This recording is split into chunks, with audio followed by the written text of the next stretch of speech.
Good afternoon, ladies and gentlemen. The Design Review Board public meeting of August 24th, 2017 is called to order. Please refrain from talking amongst yourselves during the meeting, and please turn off or put on vibrate all cell phones at this time. If you need to talk, please leave the meeting room. Anyone who wishes to speak, including applicants, on any of the applications to be reviewed today are asked to completely fill out one of the speaker's cards provided at the table by the front door and submit it to staff. You will be asked to speak by the board when your case is called. Anyone who wishes to be re-noticed about a project in the event of a return for redesign decision by the board must completely fill out one of the postcards provided at the table by the front door and submit it to staff to receive notice of subsequent hearings. Current DRB agendas are available by calling or by visiting our website at www.glendaleca.gov. A handout describing the procedures of the meeting, possible board decisions, and DRB appeals is available from staff. Roll call. Mr. Benlian. Here. Mr. Charchian. Here. Mr. Malikian. Here. And Mr. Simonian. Present. Great, thanks. Report regarding the posting of the agenda. The agenda for this meeting was posted on the bulletin board outside City Hall at or before 5 p.m. on August 16, 2017. Oral communications. Is there anybody in the audience that wants to speak on an item not a part of the agenda? Yes, we do have one. Okay, great. So, Thanks. please. Good evening, Chair Malikian and members of the Design Review Board. My name is Kathy Yurka, and I'm here because I wanted to announce an event and invite you all to attend. The Glendale Historical Society is putting on its annual home tour. This is Sunday, September 24th, and it runs from 10 a.m. to 4 p.m., although it's not a 6-hour tour. And the theme this year is California Craftsmen, Glendale's Vanishing Heritage. And I know that a lot of the cases that you hear involve craftsman houses, and we thought it just might be interesting and informative for you to come and see some of Glendale's examples that remain, including one of the houses will be actually on Milford, in a multi-residential zone that was sold recently, but the owner bought it in order to live in it. So it is possible, even in the multifamily zones. So we do an excellent job every year. The docents are well trained. We select beautiful houses, and it's just an opportunity for us all to learn more about an important part of Glendale's architectural heritage. So it'd be wonderful to see you there. Thank you. Thank you. Thank you very much. Okay. Anybody else? No, we do not Great. have any more comments. Staff announcements. We have one staff announcement. The first case on the agenda today at 354, 358 West Milford Street. It's a new 32-unit multifamily project, 4 stories. That case will be taken off calendar and will be re-noticed at a later date. Very good. That is the only announcement I have. So, as far as the agenda is concerned, the second item, we will begin with that, but having said that, I will recuse myself, and I Right. will excuse myself out of the room, and I will pass the baton to Mr. Charchian. Do I need to describe the procedures of the meeting, or do you? Or baton, or gavel. It looks like a baton. You ready for me to present the first case? Okay. As soon as he's Out. exited.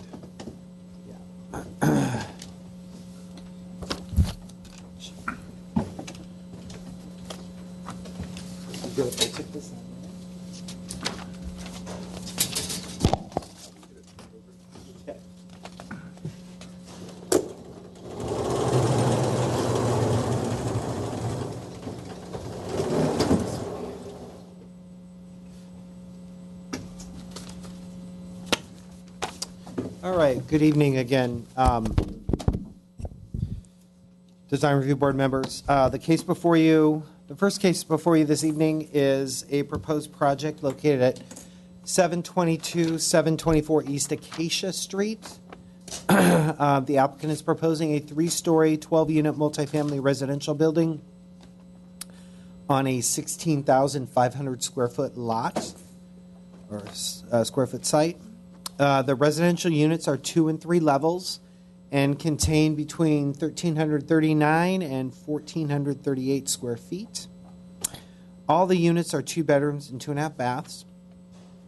There are 27 parking spaces proposed in the garage. The site is zoned R1650 and is on the south side of East Acacia Street between Boynton and South Adams Street.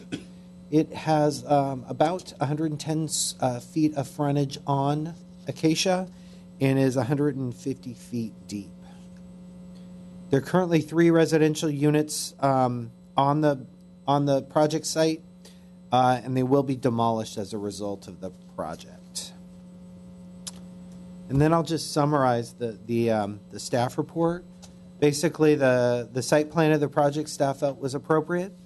The project utilizes the additional open space required due to the lot width and the project density to address prevailing setbacks on the street. So the prevailing setbacks are a little bit deeper here, and the project is cited to address that.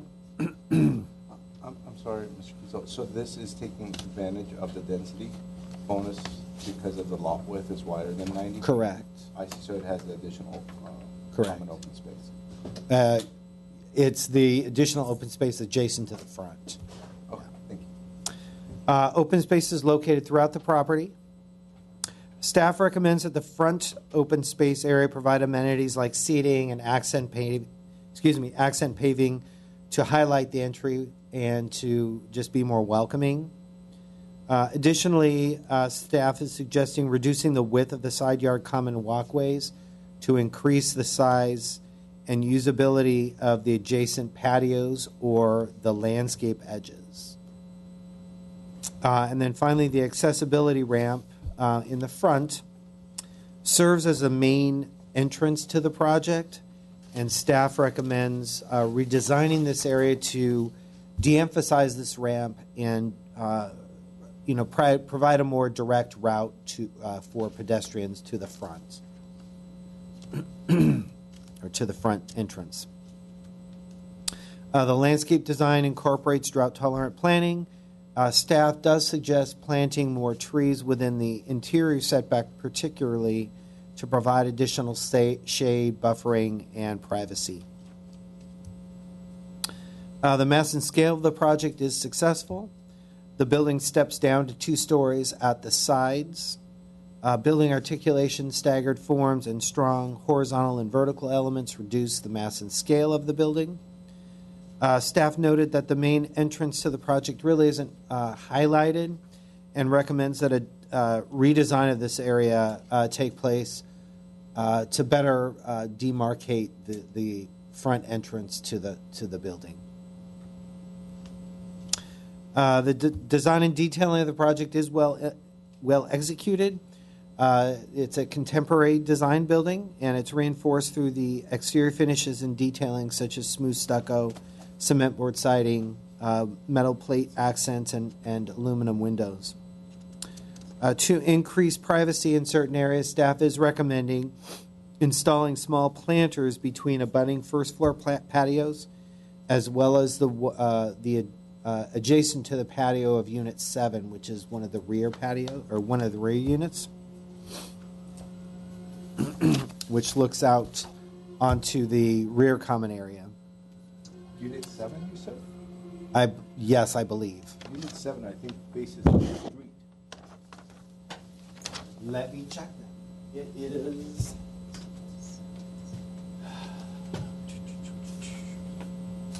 Yes, I'm sorry. It's Unit 6. I believe. Unit 6. Yeah. Okay. Sorry about that. That's all right. So staff recommends approval of the project with eight conditions. I can go over those 8, but I've sort of summarized them. Mr. Kiza, what was your recommendation to occur around unit number 6 at the rear, where you came up? It was to install a planter area between the window and the rear common area, just so that that unit has a little more privacy. It's that unit has a fairly large window that looks just right out to the common area, so, something in that area that screens. Do you want me to go over the conditions? Or, One quick question before that. yep. Can you walk us through condition number 4? You've mentioned Oh, sure. just on Okay. on the site plan. Right, so let me... The pointer is, It's right there. oh, So,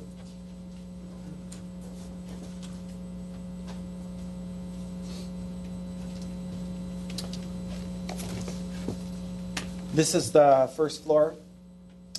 What we're suggesting is reducing the width of these walkways and Increasing the either patios. increasing the patios or increasing The plan. the planters so that you have more usable patio space or more buffering between the patios and the walkway. I see. And do we know what's the width of the walkways? Um, right now? I can measure it, or we can ask the applicant. I measured it. a Like while we ago. have space to basically. Yeah. I mean, it's a fairly wide walkway here, which is why we suggested. Okay. Sounds good. Sure. okay. Any more questions?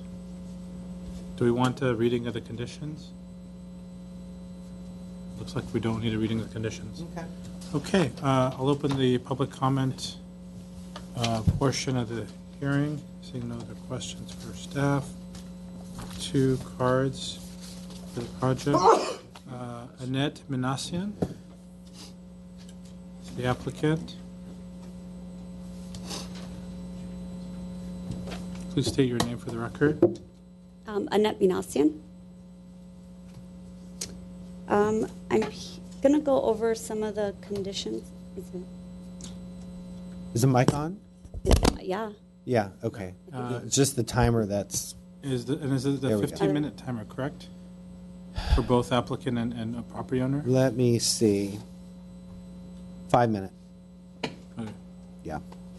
5 minutes Okay. each. I think it'll be less, so I'm okay. So to go over, I guess, some of the conditions that Roger mentioned about the side yards. So it's a 5-foot walkway right now, so we can reduce it to 44 inches, which is the minimum, and we can make the patio larger, or we can make the patio larger and make that entire landscape smaller as well. So it's an option. We can do either or. But I think it's only going to, if we make the walkway 44 inches, it's only going to add like a foot and a half to the patio only. If that's sufficient or not. We can do that, Yeah, I guess. So you're in agreement that Yes. you with that condition, which is number 4, to reduce the width. There's no prescription as to the size of the reduction, but to reduce it. Okay. And that may be something that you all want to discuss, what you may prefer, one way or another. Okay. Yeah, and Ned, if you could just clarify the walkway on the right side, when you're facing the building, is the one that's wider, and it looks on the drawings like it might be wider than 5 feet. When you're facing the front of the Facing building, The front of the building. We don't have a north arrow, so I can't tell where I am. So it's So the ones that are on units, the higher 7. units. oh, I see what you're saying. 7 through 12, right here. I think it's leading to the, yeah. There's a, It does look wider than 5 feet, like than the other side. You're right. Yeah, so that would be. I don't have the dimension on it, unfortunately. But I know that the left side, I guess, the opposite side is 5 feet. yeah, the left side, Because that landscape area is 5 denoted as feet. 5 So feet, yeah. Okay, so the condition could be changed so that both walkways on each side would be 44 inches, and then we'll figure Yeah. out where the board wants to move that, take advantage of the Sure. space. Can you talk about the access in the front? Okay, Did you so guys have actually, other that was the options? next item I was going to talk about. It's actually more of a sloped walkway. That I have an image that I can show you of a project that we did. Oh, you can, we'll keep that. Okay.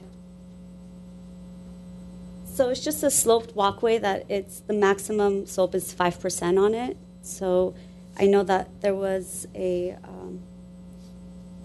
called it an accessibility ramp, but it's not really one.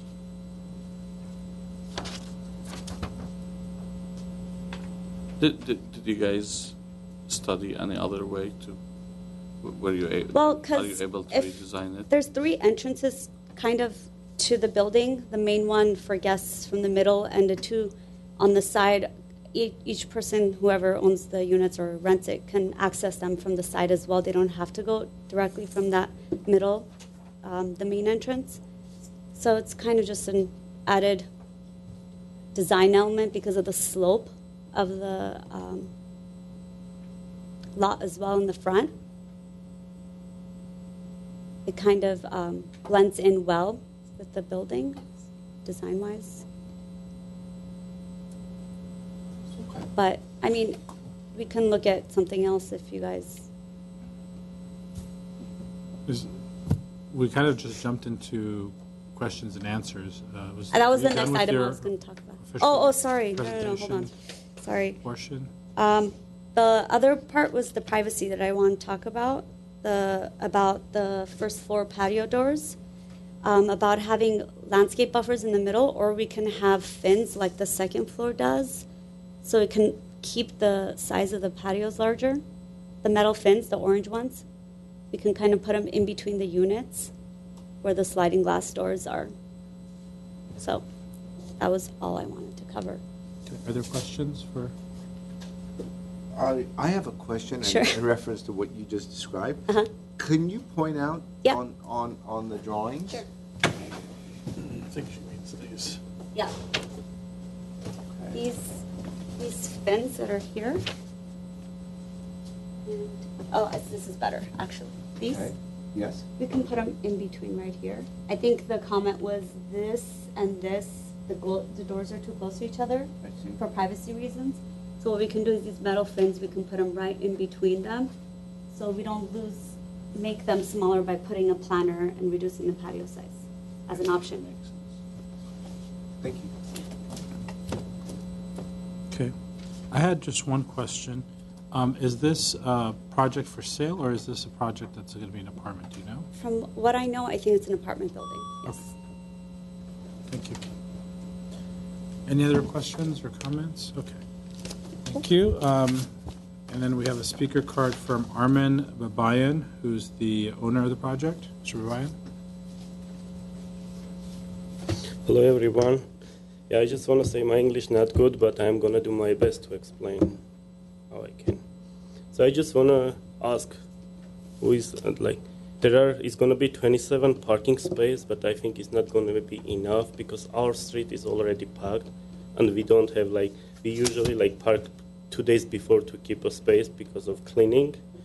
So I just want to notice that there are 2 I assume elementary the property school owner on used- Acacia Street. Yeah, there's, I'll clarify that. Yeah, and also there is a Glendale Community Garfield College too close to our street, and also that's all making parking impossible. It's really hard to find the parking. And the second of all that I want to say that we have a corner house, and when we were buying our house in 2009, and we paid 40,000 extra because it's corner and it has very nice view, and this building is going to block our house. Thank you, Mr. Babayan. I have a couple of quick questions to clarify on here. You've marked owner of the property. You meant the property that you own as Yeah, on your me and address. my mother, we are together. And which corner do you live in? A, the unit A is first. 722. 7-Eleven. Yeah, this is 7-Eleven. 7-Eleven? Yeah. Okay, so that's 722 is going to be the house. a project. I'm sorry, 7-Eleven. You're right. 7-Eleven East Acacia. Okay, and then, let's see. Do you have this other stuff done correctly? Okay. Any other questions? Okay, thank you, sir, for your comment. Thank you. The parking, let me address the parking. The parking is 27 parking spots, but this applicant has actually added 3 guest parking Okay. and a handicap. So I think they're actually over the limit, and we'll clarify that with staff as far as the minimum Yeah, required. but it's over, you're right, it's over of limit, but there are like 2 elementary schools, there's without. I understand, parking is a major issue in Yeah, Glendale so that we it's a all high need to density, address. it's all that. Absolutely. Thank Thank you so much. Okay, are there any other speakers that wish to speak on this project that have not filled out a speaker card?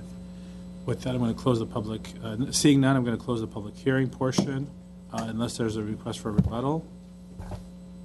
No? Seeing none, we're going to close the public portion and end our deliberations. Mr. Billion, who would you like to go first? Can go. Mr. Billion, start us off. Let me listen one minute. Overall, I think this is a well-designed project. I like the contemporary style. I like the use of material. I like the colors they use.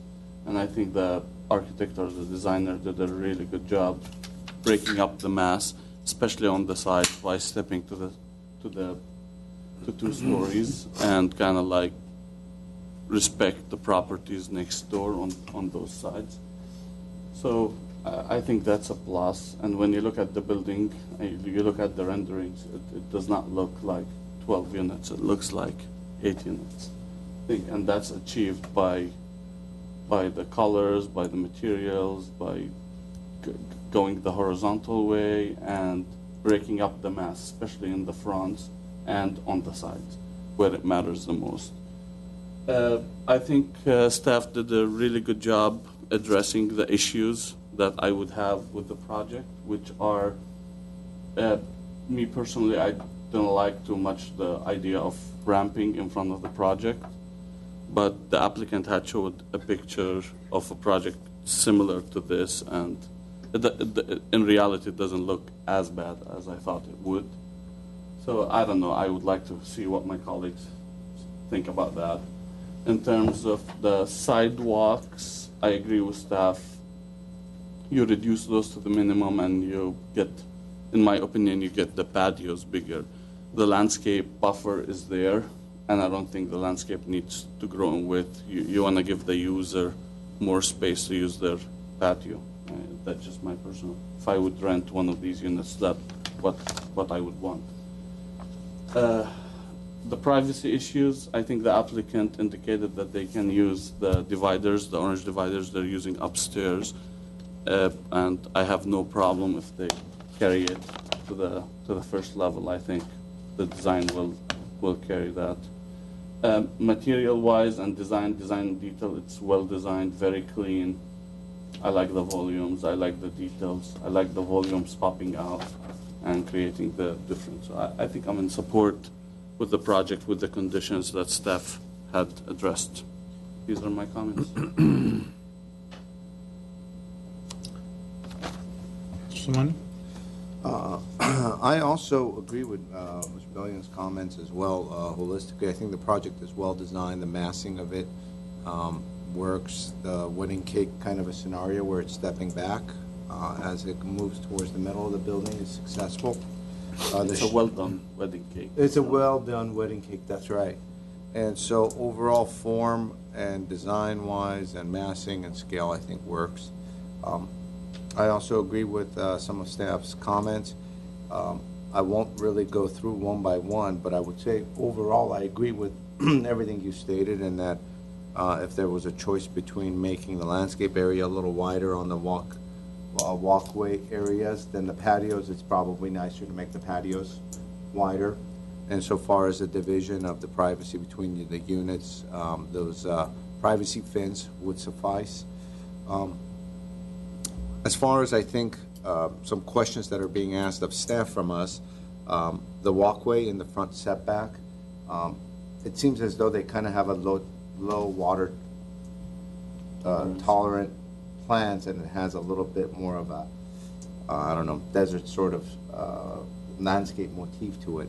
And so the walkway in itself would work. It's kind of fits within that design, but maybe some sort of articulation of some sort at the entryway to make it more of a pronounced entryway. And it doesn't need to be much. It could be just done with some colors. It could be done with a canopy or something that delineates that middle central. And I think that was one of the comments I think would work. So overall, a job well done. I think with some of these minor reworking of the walkways and the common area, it'll be that much more successful. Those are my comments. Okay, thank you. I had a question for staff that I should have asked earlier. The three buildings that are being taken down, any historical aspects to those buildings? I'm not seeing that mentioned or No. disclaimed. One of them's a Tudor Revival house. It was looked at in our preliminary survey of South Glendale, which is not an official survey yet, so it hasn't been ratified, verified, everything else. It was not considered a historic property in that survey, and I assume that will stick through the process, but we don't know. Okay. The other house is a minimal traditional house.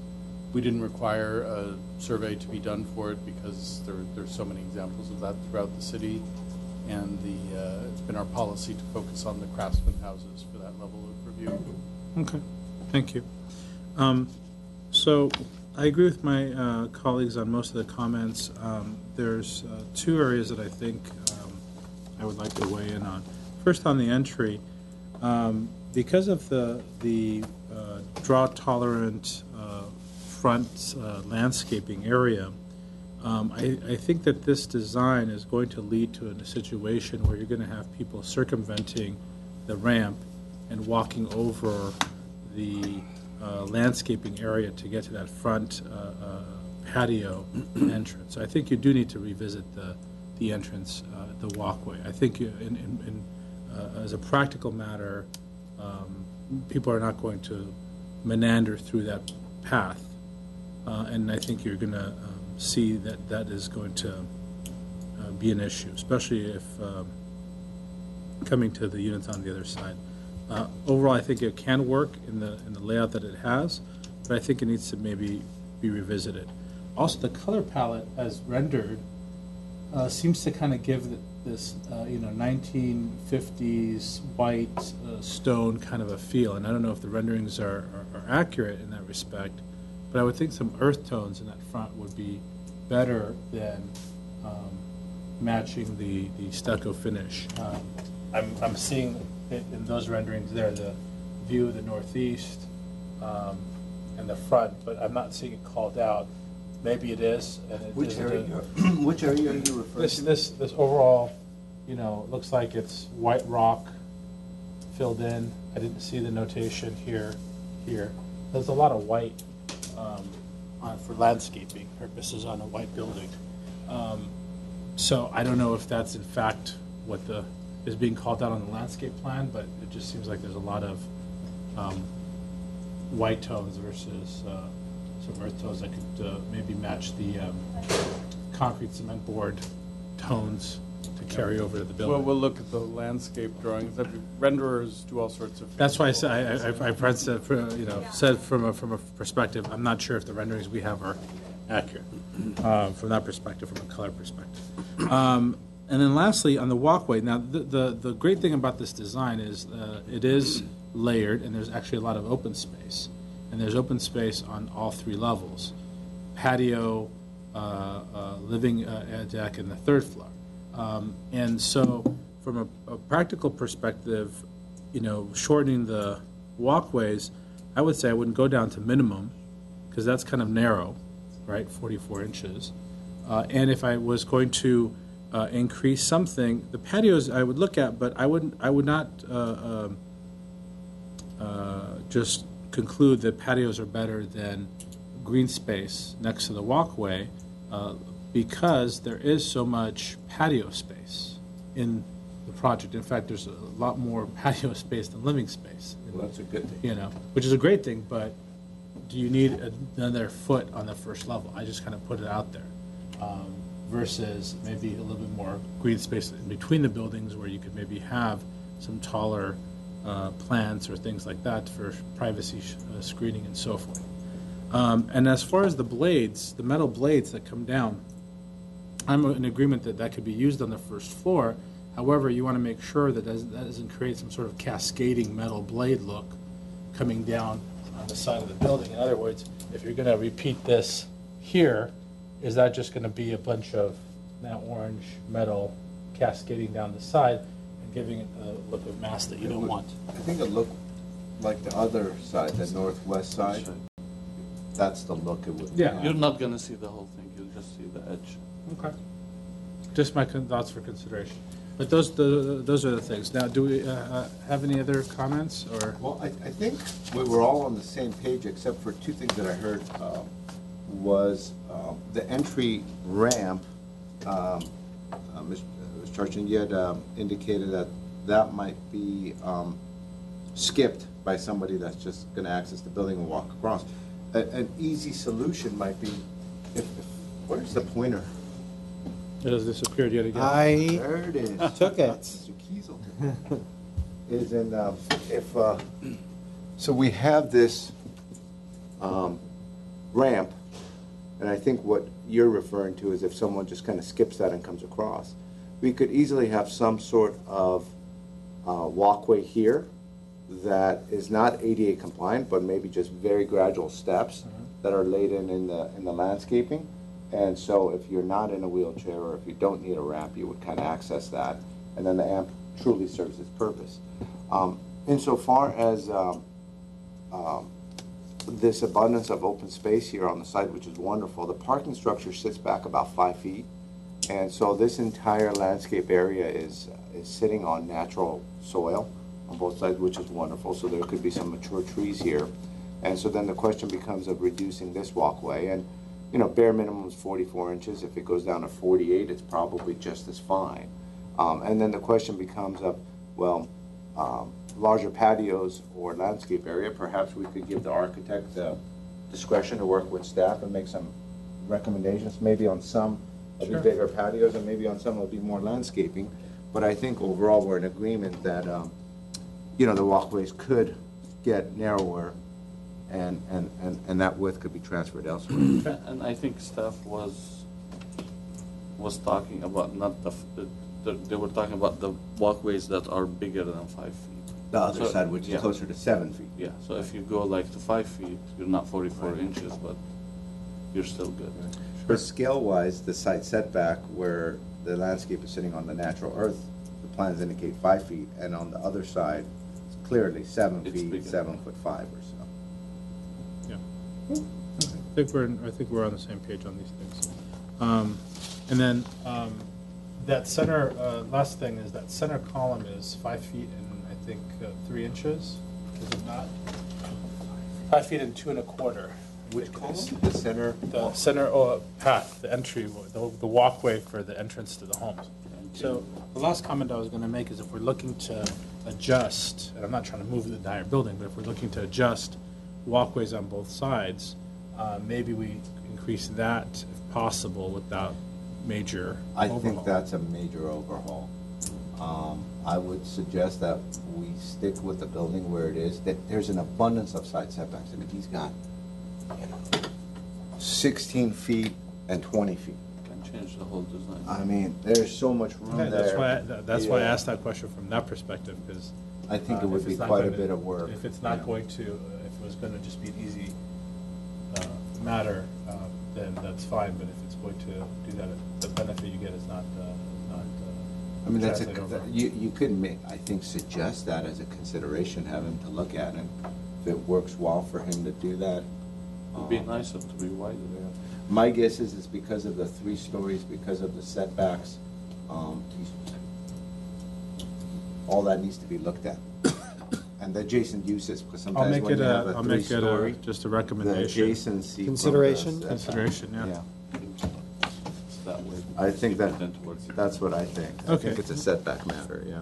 Okay, well, the non-architect's looking at, hey, if I'm going to walk down this hallway and I won't put my hands like this, you know, have some items in my hand, do I make it to the front door? Do we have any other No, Thoughts? That's it. Okay. Do we need a reading of the conditions, or should we just focus on the ones that we might have? Maybe Mr. Platt could go through the conditions. Not tonight, No? All right. but Ms. Agardi would be happy. Already will, okay. Okay, the last one that you said was consider widening the central walkway by using some of the area recovered from the walkways along the sides of the property as a consideration. To make the exterior walkways on either side 44 to 48 inches wide. We're We'll stay away maybe from the 44. That's right. That's- 48. I think the consensus was that we're in agreement that it can be reduced and should be reduced, and that savings could be used by the applicant in either increasing the patio size or increasing the landscaping, and that they could work with staff. Discretionary between getting the best. But I don't think we have consensus on prescribing how wide the walkway should be. Okay. And that is unless they take you up on the consideration, in which case the whole buildings will move to the sides and the patios and the walk and the landscape pretty much stay the same.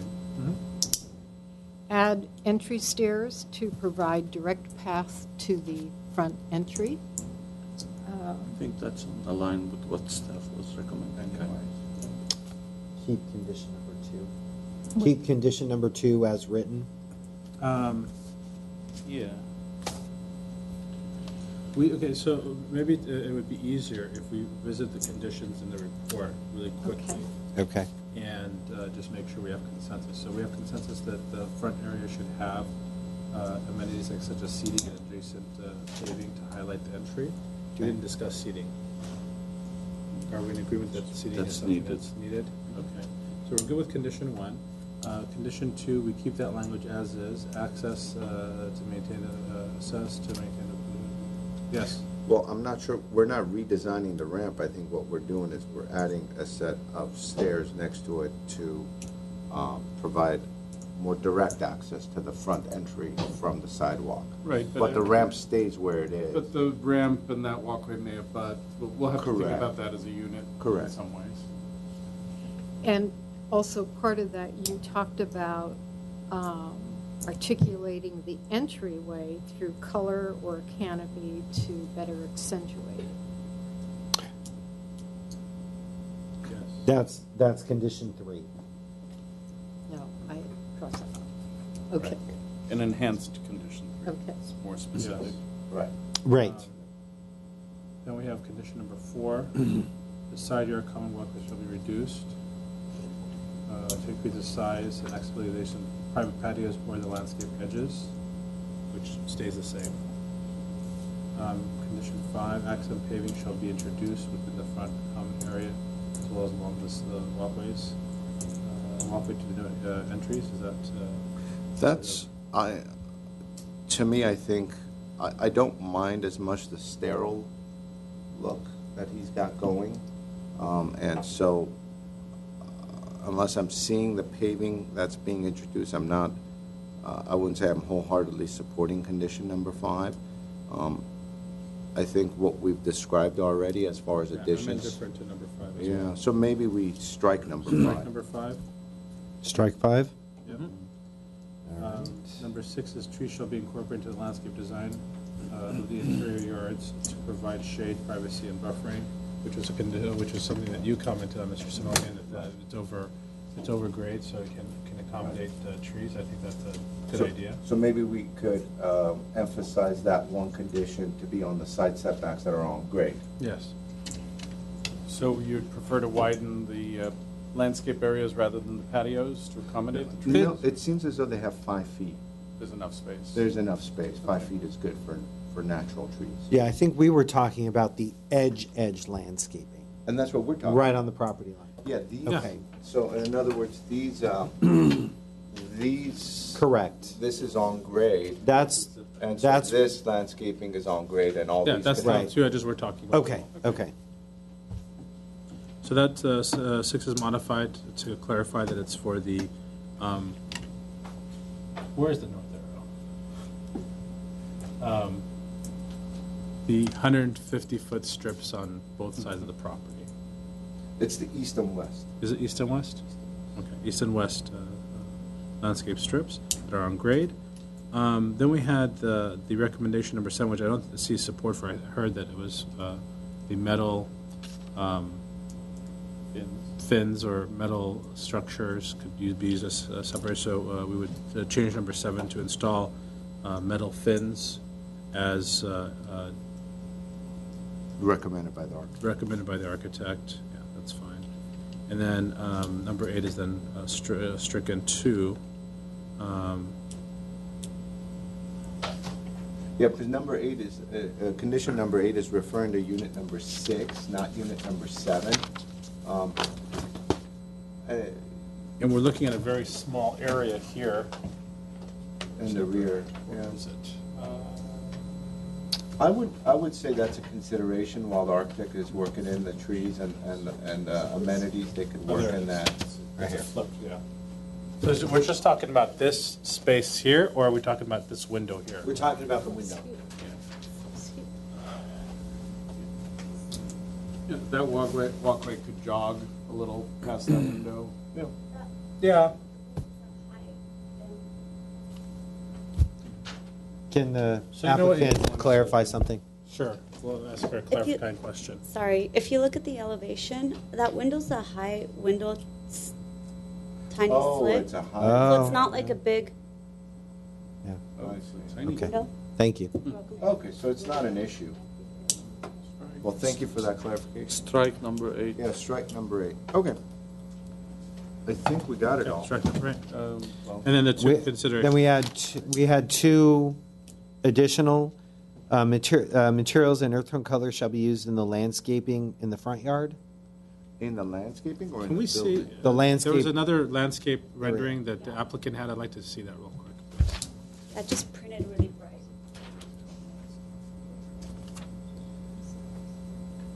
What do you think of this? This is a much more in line. As far as the pavers are more in the gray tones as opposed to the whites, correct? Much better. Yeah, much better. We're just going to keep this rendering, and we're just going to call this rendering that we just received. Right. As far as the paving color, not the concrete color. This rendering is in much more keeping with what the board, I think, is looking for. So we'll add a condition to that the landscaping shall more closely match the rendered version rather than the That was submitted, previous yeah. rendered Right. version. Yes. And then consider widening the center walk within the building, which provides the main access to the As residents, a consideration, yes. as a consideration. Mr. Gardy already mentioned that as the first. Oh, okay, item. okay. Okay, so with that, can I entertain a motion? I move to approve with the set conditions and considerations. Is there a second? I second that. Okay, roll call, please. Okay, a motion was made to approve the project with conditions. This will be a roll call. Mr. Simonian? Yes? Mr. Benlian? Yes. Mr. Charchian? Yes. Great, motion carries 3-0. Okay, thank you, Mr. Manasian. Moving on to the second item, I wonder if Mr. President is coming back I'll go check. to resume the gavel. And there he is, and so I will pass the gavel back to the chairman and resume my duties as a lowly board member. Welcome back. Thank you. Almost fell asleep. All right, so on to the last case. This was also, Mr. Kiesel, this was also submitted. Okay.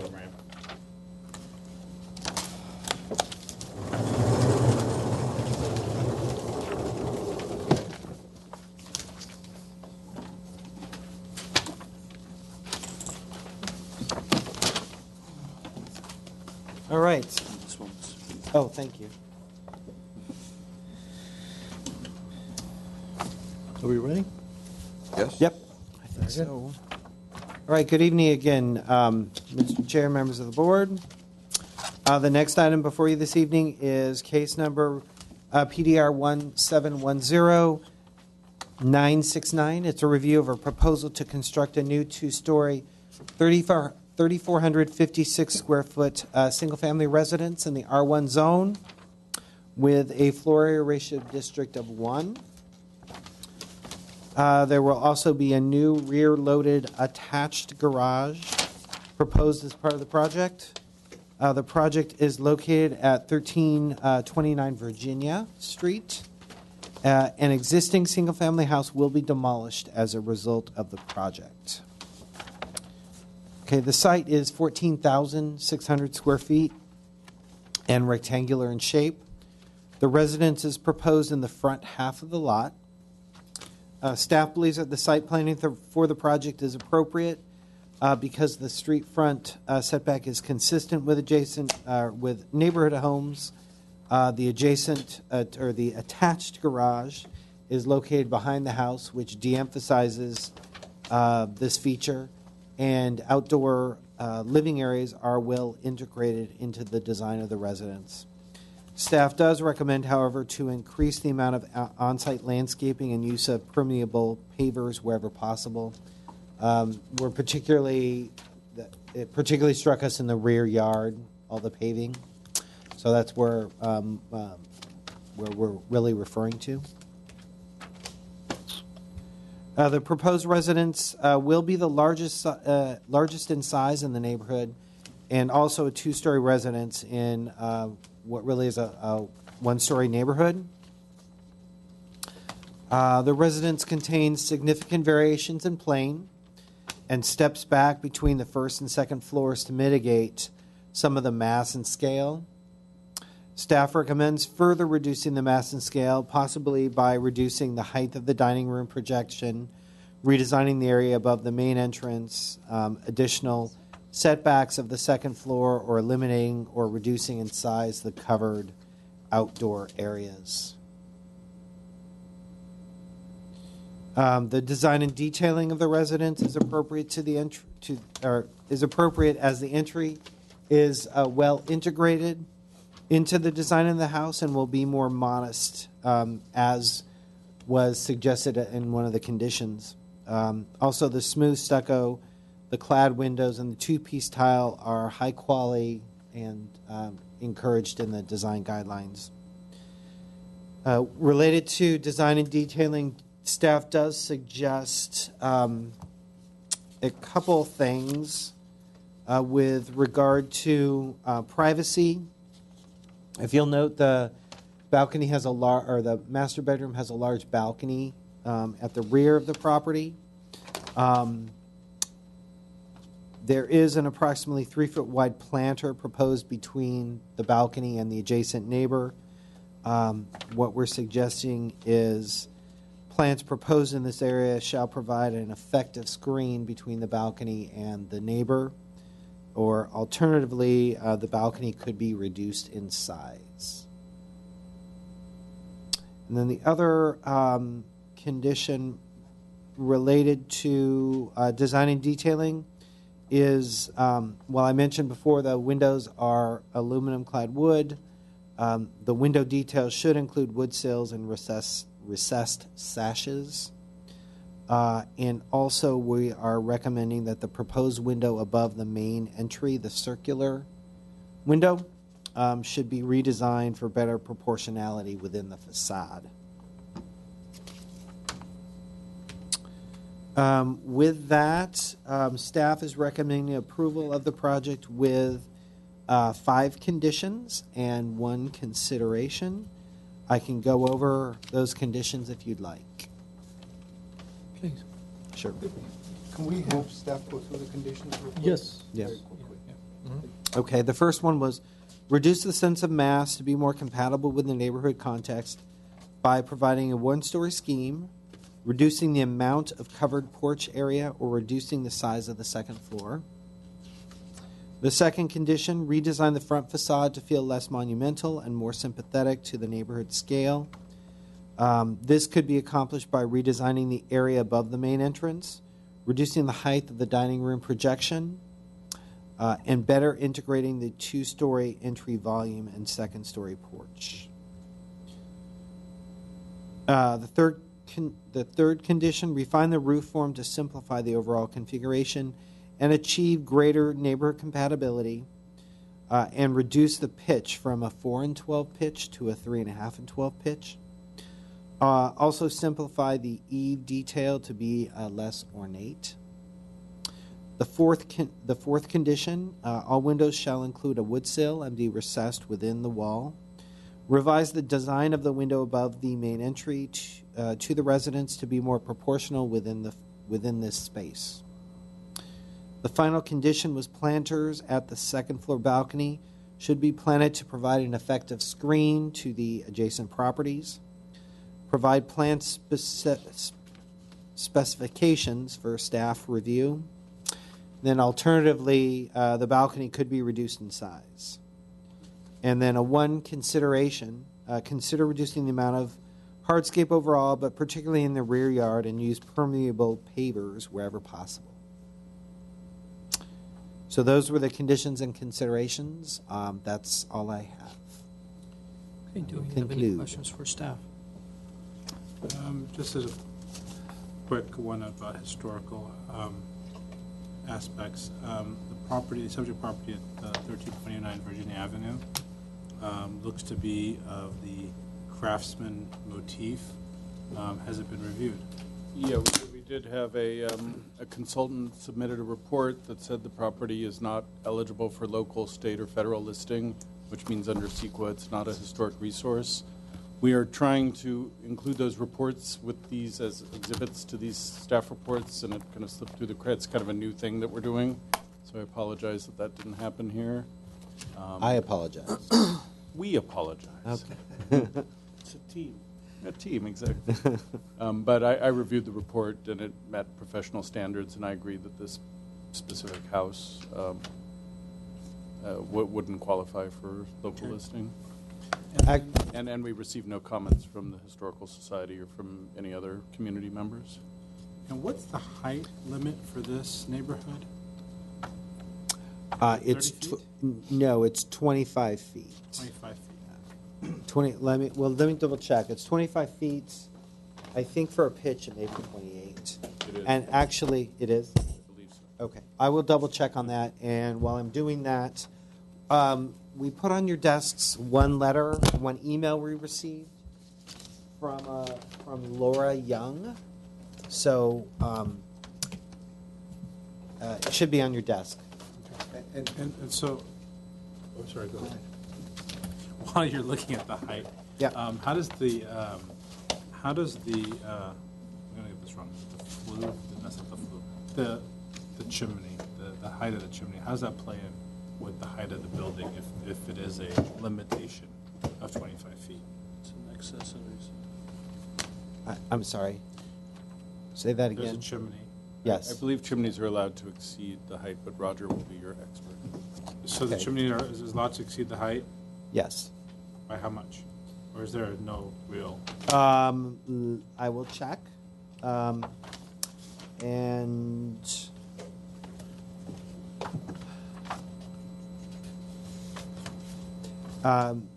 it's 25 feet height limit, and then 3 additional feet for a 3 and 12 pitch.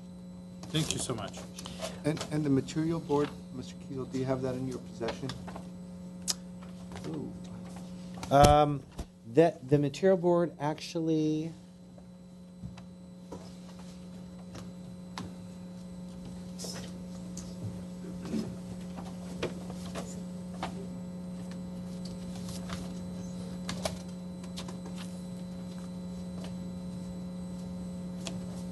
Let me look for it. Okay. And while we're going to be, before I open the hearing, I have a question also. What's the minimum width of the driveway? I'm sorry, the minimum width of the driveway, I believe, is 8 feet. Okay, so while you're looking for the material board, I'll go ahead and open the hearing. Armin Kazanjian. Good evening, Armin Kazanjian, architect for the project. I will discuss, I think the biggest issue and criticism of the project is the fact that it's a two-story house and mostly a one-story neighborhood. So I'd like to discuss that sort of directly. I think the fact that we did a two-story house gives us some nice things on the site, which is the fact that we have very large side yard setbacks, very generous side yard setbacks on the property.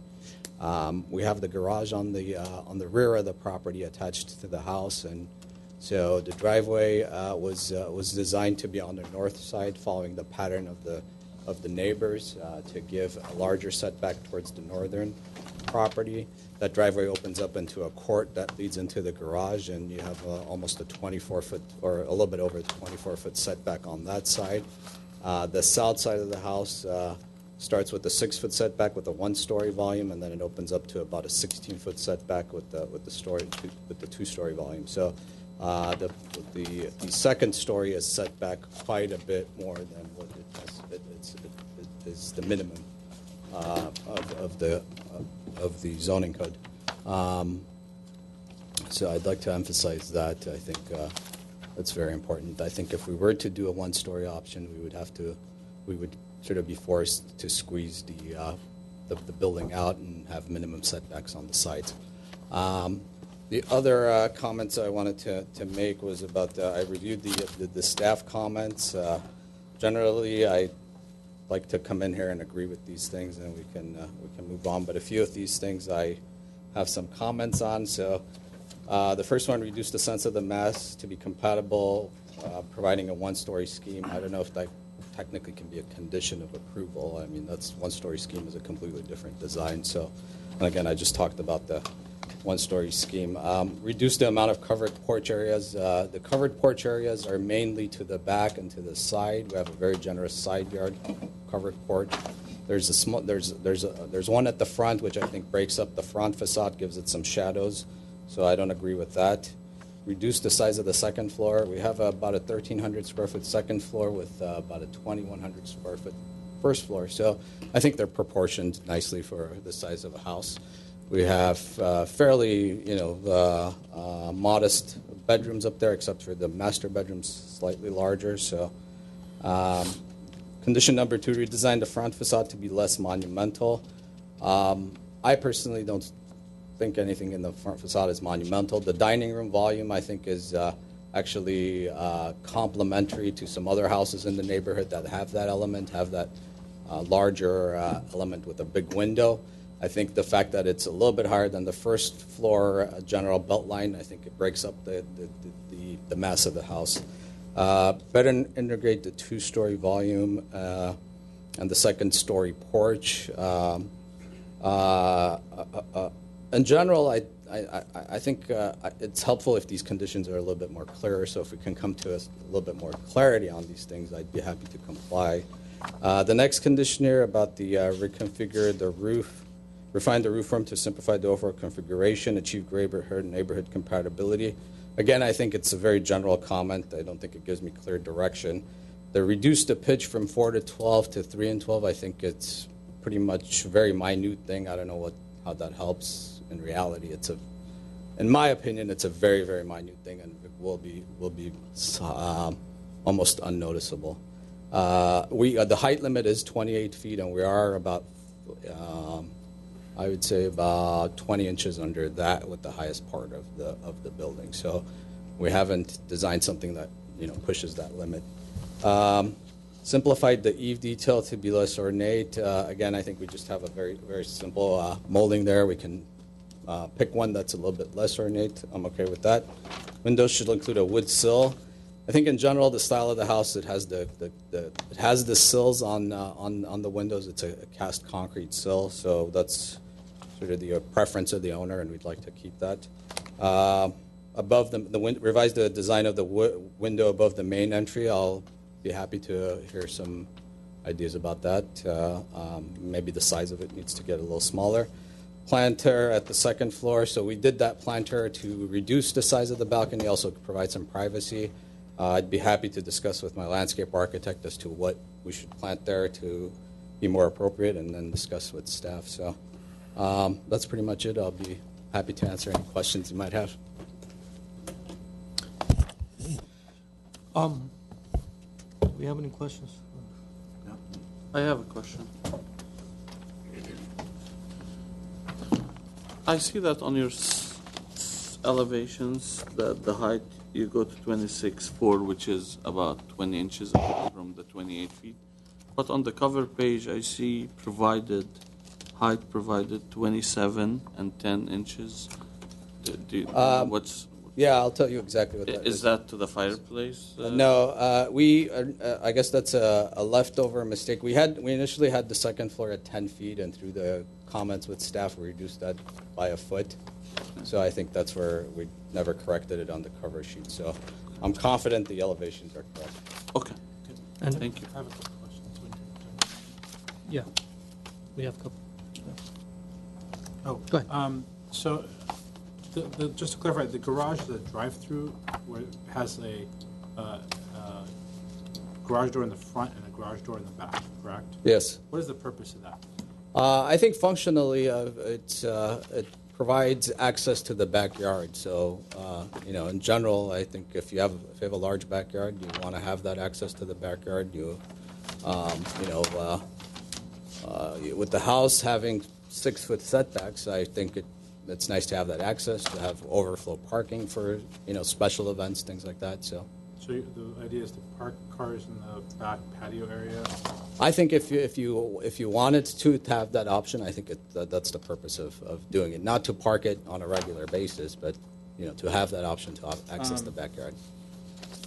Okay, and then you had said that we had ample, I'm confused, you said you had ample setbacks earlier, and mentioned 16 Yes. feet, and then you now say there's 6-foot setbacks. I'm a little confused. Well, the side yard setback steps back. So if we follow the south setback, it starts off at 6 feet. As you go back, and then it steps back to 16 feet, 6 inches. It actually steps back to even further where that kitchen recess is, and then it comes back to about 16 feet. So what the point I was trying to make is that we have a varied side yard setback. The portion that's at 6 feet on the front elevation is that the southerly portion of the house, which is only a one-story volume. And then same thing on the north side, where the driveway enlarges to allow access into the garage. There's about a 24-foot setback there. The driveway is 9 feet, I believe, for new construction single-family home. It's required to be 9 feet. Okay. And then how high is your chimney? I can't figure it out from the drawing. I wish I had labeled that for you. I'm gonna just take a best guess. I think the chimney is going to be under that 28-foot height limit. Okay. It's not labeled, but I'm pretty sure we can make it work with under the 28-foot height limit. And then last question, you have 2 windows on either side of the chimney on the first floor on your A3.0 Yeah. rendering. Is there a reason, a functional reason why those are flush or look flush to the chimney? I would say there is no functional reason for that. Thank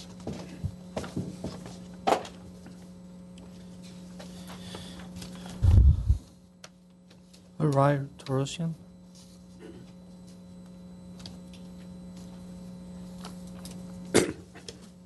Sorry. Good evening, board members. My name is Rai Torosian, and I'm a resident at 1321 Virginia Avenue, the building next to 1329, south to 1320, right, immediate house. On the south side. South side. It's exactly the most affected house in the neighborhood because of this property. There are a few concerns that I want to bring up to you guys regarding this property, and I'm going to just highlight them and just briefly explain each point. The structure in question is completely out of the character, both in size and floor/story level for our neighborhood, specifically our street. As of right now, it looks like more like a watch guard tower overlooking the entire neighborhood with no consideration whatsoever for neighbors' privacy, especially our property. I have a 4.5-year-old son. His bedroom, his bathroom, our nook area, kitchen, dining room, everything is on our south side. And it's right, if you look at the rendering on bottom rendering, you see that we have like 1, 2, 3, 4, 5, 6, 7, 8, like almost 8, 9 windows there with a balcony just top of our head over there. And basically, we don't have any privacy. We are not going to have any privacy if that design goes through. Our backyard, pool, gazebo, our sons, playground, everything will be under surveillance, and we don't like that. We feel like this design is a great design for a neighborhood that accommodates such a building, like Cumberland, Beverly Hills, whatever. Our street doesn't have any two-story building at least on our side, and everything is just out of proportion about this building. I don't know if there was any consideration done regarding privacy or even, the neighborhood itself as far as the design of it or anything. And this is just a huge concern for us. That lot size is 14,600. It's almost the same size as our own lot size. It easily could be a one floor house. But I really do not understand why we need to completely destroy the neighborhood, putting such a huge and building there, and to prove what I really do not understand that. And if you look at the drawing, the top drawing over there, the entire entertainment section of the backyard is pushed to the building itself, which makes it much, much closer to my living space, which makes me think that anytime soon, if there are going to be parties, anything in the backyard, guess what? My house is like 90 years old house. It's not a new build. It's not a soundproof. So I'm going to just be suffering because of the design that we are going through today. So I have some requests. I'm just going to put it out there. We would really love to see this house not to be built as the design that they presented. Should be in one-story building only.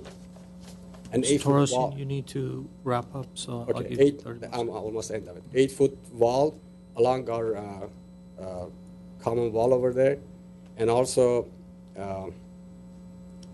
if even possible, flip the entire design. Put that south side to the north side to the south. Thank you for your time. Thank you. Paulette Derhovanesian.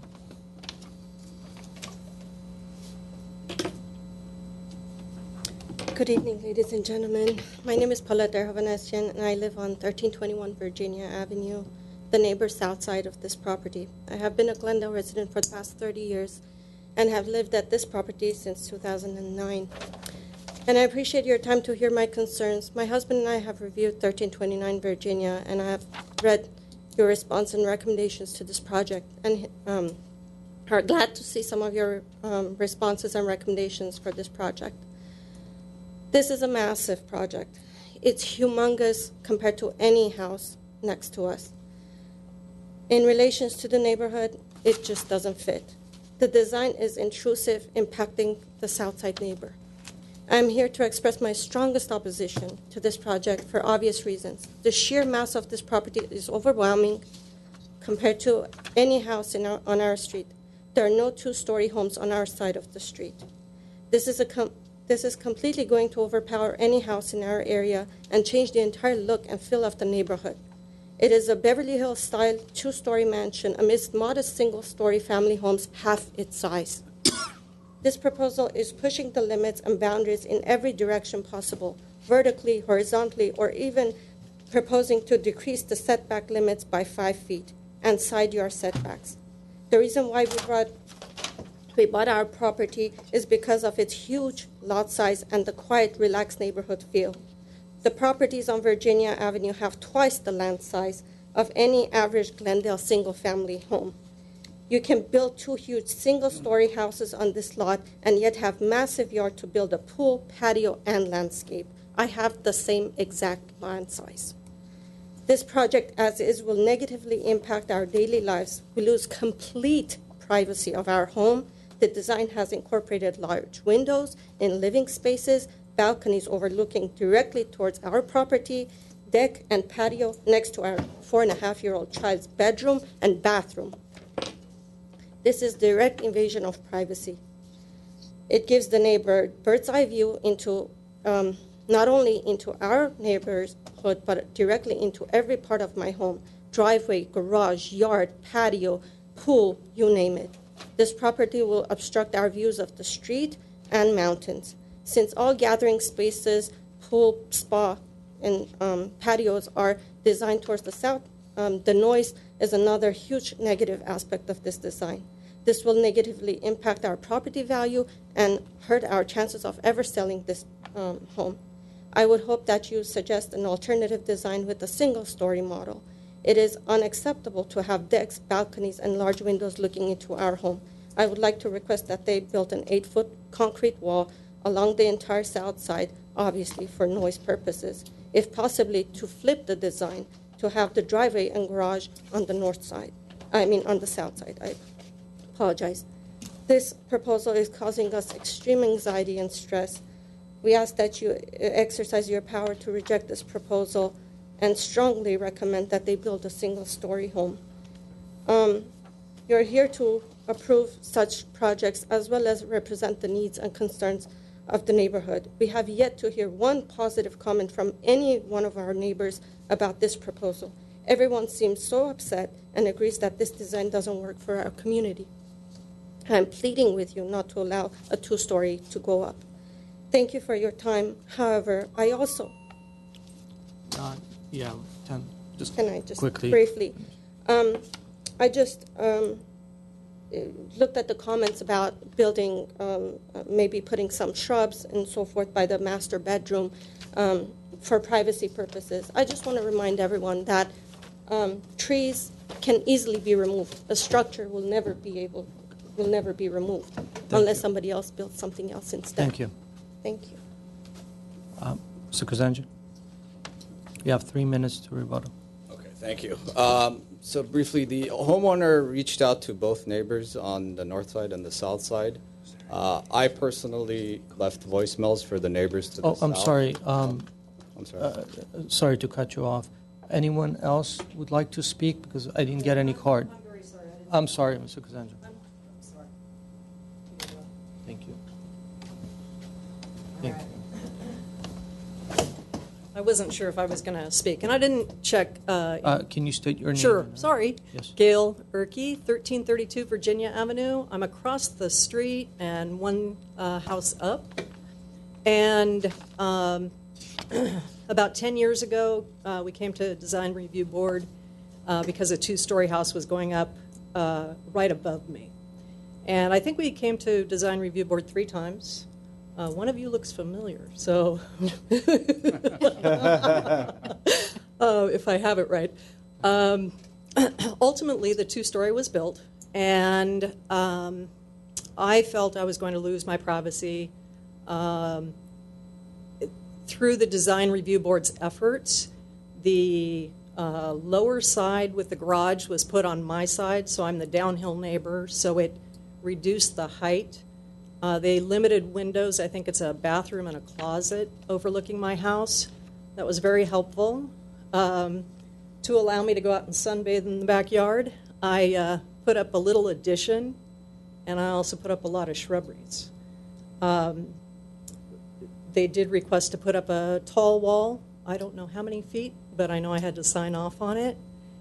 So I hope that's helpful to you in understanding what the downhill neighbor experiences when a go ahead, you have a question. Yeah, you're 1332. I am. Right, and the house that you're talking about is 1340. Yes. Okay, thank you. As Sure. a reference, I just wanted. Sure. If you can put that up on. And we're saying, Mr. Chairman, when we're saying downhill, you're speaking of the fact that Virginia Avenue has I'd say maybe a 5% slope as it goes uphill or downhill. I don't know how you measure it. Yes, I'm not sure. You're the downhill neighbor. I'm the yes. Going up Virginia. Yes. Thank you for clarifying. Is this your house? Or the one Can next you- to you? My house is on the right. Can we dim? Chris, can we dim the light? Thank you. So as a reference to the subject property, Yes. this is literally across the street, correct? Down the street. down the street. Well, Yeah. 1329 down the street, They're so. down there. Right. This is that. Got it. Size-wise, the new house, I think, the proposed house, I think, is just maybe 100 feet bigger than the one next to me.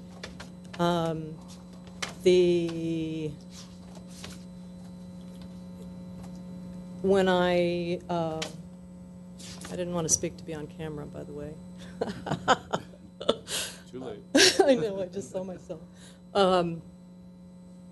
I was so fearful of what a two-story house would look like next to mine, and they did I have the 6 feet to the wall, and they have the 6 feet to the garage, and initially they were going to have the two-story on my side, and that would have been really difficult to live next door to, but with the lower, with the garage and the lower side, and the limited windows, very, very helpful in maintaining my privacy. Thank you. And I will say that I do like the 3 arches on the porch in the design. Just beautiful. So I get that. That's beautiful. All right. Thank you. Sure. Thank you. Thank you. Anyone else?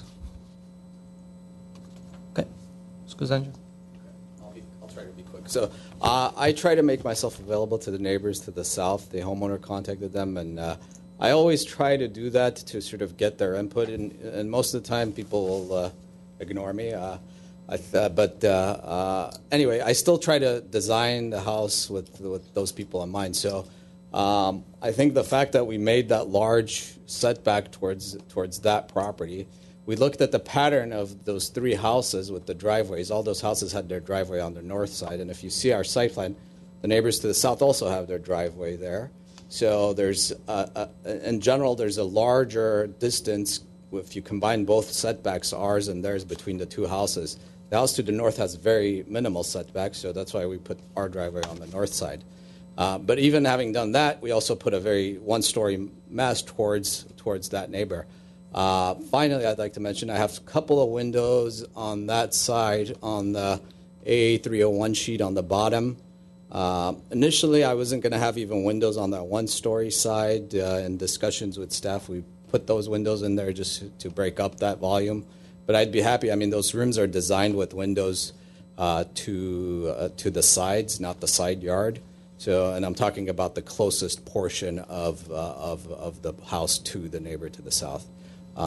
So I think in general, their house, there's the driveway, there's their garage, and their backyard is further south. So, I mean, giving consideration to both neighbors, I think we try to come up with a site plan that works best for both neighbors. So. What type of windows are you using?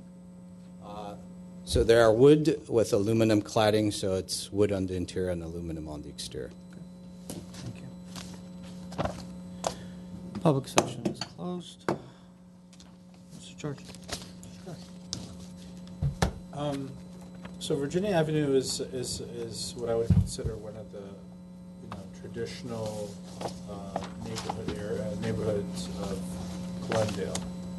It has a very single-story feel, except for one exception on that block 1340. So when I looked at this project, I had to grapple with the fact that this was going to be the largest, by only a few square feet, home in the property. When I looked at the project further, I had more reservations because of all the covered outdoor space. I understand that space is toward the rear of the project property, but it lends to an overall mass that is, I think, at issue. Additionally, some of the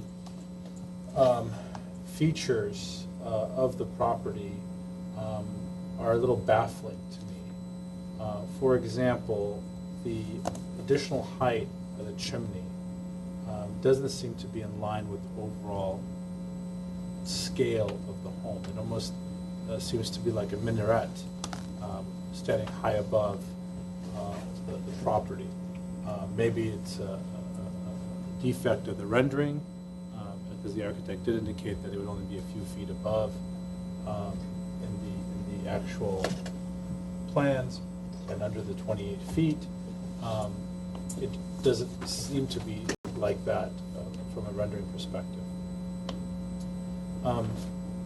Additionally, you have these balconies on 2 bathrooms, the master and I think bathroom number 1 for the the hallway. These balconies are indicated at about 1.5 feet, so they're really false openings for larger windows and are probably required by code if you're going to have a slider or something like that.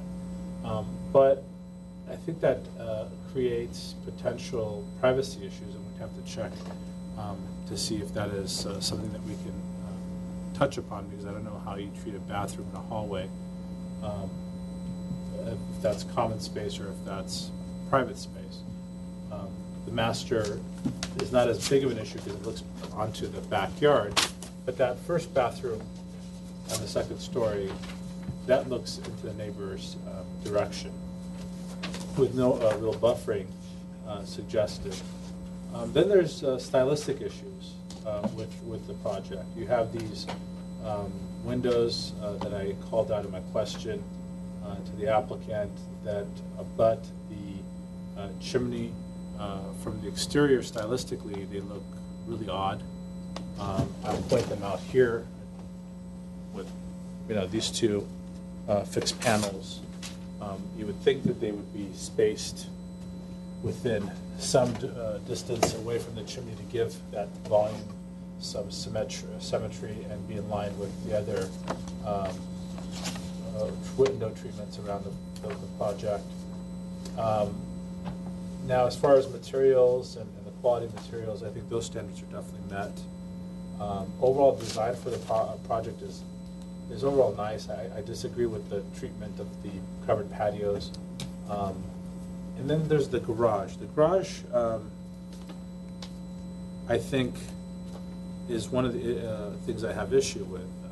If it's truly a detached rear garage, to be in line with that type of aspect for the neighborhood, the covered patio and then the covered lanai that join it gives this feel of this continuous, like almost add-on feel to the project. It gives it additional mass that I don't think that this building needs from that from the south elevation. I have some other comments that I'd like to reserve for later, but I'd like to hear what your thoughts are.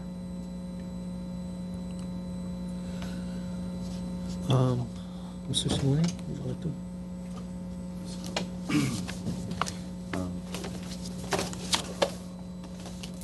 I do appreciate everyone coming out to give their opinions, especially the neighbor across the street. It's not often somebody takes the time to come over and say we got something right. So appreciate you taking the time to do that.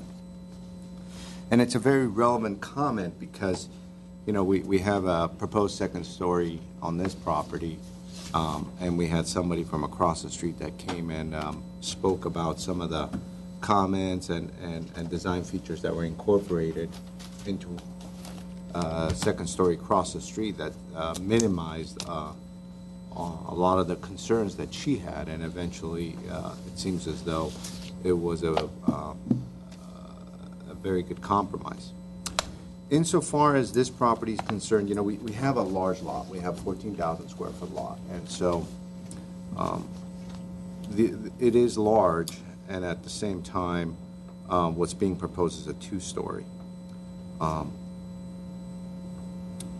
If I just kind of look at the site plan, and I just assess the site plan, not even considering whether it's a 2-story or 1-story, and I look at the abundance of kind of setbacks that are created on the south side, let's say, next to the kitchen and next to the family room on the south side, etc., and also the setbacks on the north side, I would say, well, that's pretty good site planning because it steps back quite a bit from the neighbors. Now, you add the 2nd story concept in there, and had this street been predominantly 2 stories, it would not have been as big of a concern. Now, we're assessing this specific 2-story that's proposed on a predominantly 1-story street, and so now all of a sudden we got to pay a little closer attention to the design. I think that in assessing the second floor and the way it steps back, I think is successful. I do think there is adequate stepping back of the second story from the first story. However, I do think that some of the covered patios add to the overall massing of the house. Now, there seems to be some serious concerns from the neighbors to the south, which also add and should be factored into the discussion. And so, I do agree with Mr. Tarchian. Those were some of my main comments as well. That the windows and the Romeo and Juliet balconies on the south side really emphasize the encroachment of, let's say, some privacy, let's say, on the south neighbor. And so I think overall that could be remedied fairly easily. I mean, when we're looking at the second floor and we're looking at the master bedroom and bedroom number 2 and the bathroom next to it on the south side, and we're looking at elevation 3.1, we could easily make these 2 windows have a higher sill, eliminate these balconies, eliminate this Romeo and Juliet balcony, make this a regular window. Similarly, this is not as big of an issue because there's no balcony, but if you get rid of these balconies, then you would get rid of this detail, and perhaps make these windows a little higher. Then all of a sudden you've completely eliminated all the privacy issues insofar as the second story looking into the first story. As far as the balcony is concerned on the rear, it is quite massive, and so when we're looking at it in elevation, it does provide quite a bit of building mass and also an opportunity for there to be some sort of visuals back and forth between the house to the south and this house. So that seems to be a bit of a stretch as well. When we assess the north side, it's the chimney is on the north driveway, and it actually protrudes into the driveway region, which is already pretty narrow. So in essence, it could be relocated maybe on this side where you'll have a dual fireplace, one from the living room and one from the outdoor area. So that's maybe something as well where it won't be as predominant and it won't stick out and protrude into the driveway. I do agree with staff comments in that the entry round window coupled with the dining window are a bit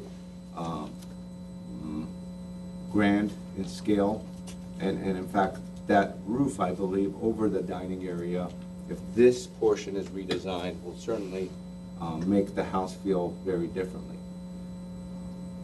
Insofar as the building details are concerned, I think I don't really support the covered patio in the rear. I don't support the Romeo and Juliet balconies. However, the way the second story is designed and the way that it sets back, I don't think is as much of an issue if we take away some of those windows. And so those were kind of my general holistic broad stroke comments, and we could then have some more specific discussions afterwards. Okay. Mr. Benyon? I agree with my colleagues' comments. I believe Mr. Charshian touched on some good points when he referred to the connection between the detached garage and the house itself. I think we don't need more mass. This place is already massive. And when I looked at the survey, I mean, normally we don't go with square footage because you can be 3,000 square feet and not look as bad. And we understand standards are different. and you can't build a new house and go to like 1,400 or 1,300 square feet and get basically to make it worth it in terms of a development. So we understand that part. But at the same time, when we're dealing with a neighborhood that's all single story, and you have the space to keep it a single story, and you're just not doing that for no defined reason, I have a personal issue with that, because I think this board had given some properties a lot of hard time in terms of like, oh, let's go to a single story design, where they didn't even have the buildable space to do so. And we've restricted them to that, and they came and went maybe like 3-4 times, and that didn't work. Here you have the space, so I just don't know why go through the headache of having a 2-story. That just, not to say that you didn't do a good job. I think there's a lot of good features in the design. I think detail and style, I like some of the details. I agree with Mr. Simonian in terms of these balconies, they need to go away.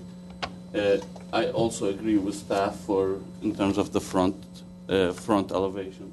I think there's just too much going on. You have the covered patio, then you have a trellis happening above, and then you have that element in the center, and then you have the dining area. You just have too many volumes next to each other. That's giving this thing a bigger look. Not to say that I agree with you calling it a mansion. 3,000 square feet is by no mean a mansion. We shouldn't have cross. I'm sorry, we can't. So Sorry. I think these are my comments for now, and I can be in support if they can modify some of these items as Mr. Simonian discussed, but I'd rather see a 1-story home. Thank you. I appreciate all the comments. I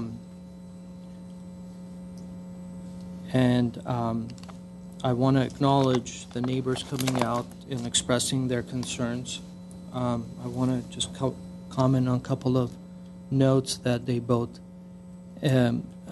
suggested for us to introduce an 8-foot wall, which is not allowed. It's illegal. You cannot have an 8-foot wall on the property line. That's not true. You can't have an 8-foot wall on a property line. I believe you can. You have to have an engineer design the wall. But you can have a 0 setback 8-foot wall? Really? Roger wants to... Right, it's a property line wall. If it's right on the property line, it's a common wall, and there needs to be a common wall agreement. Oh, really? We I don't. stand corrected. We don't have height limits for fences. I thought it's 6 foot tall. No. Oh. I mean, you can propose.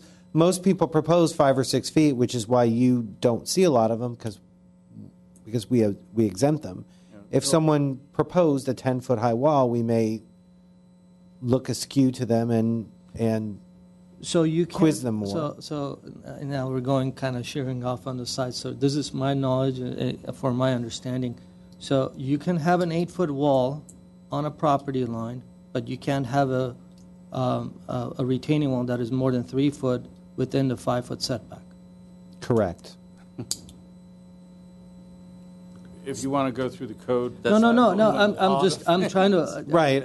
I guess it's my knowledge. Well, I think that has more to understanding. do with the city's philosophy on grading than.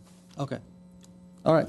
Yeah. Thank you. I appreciate it. I stand corrected. So yes.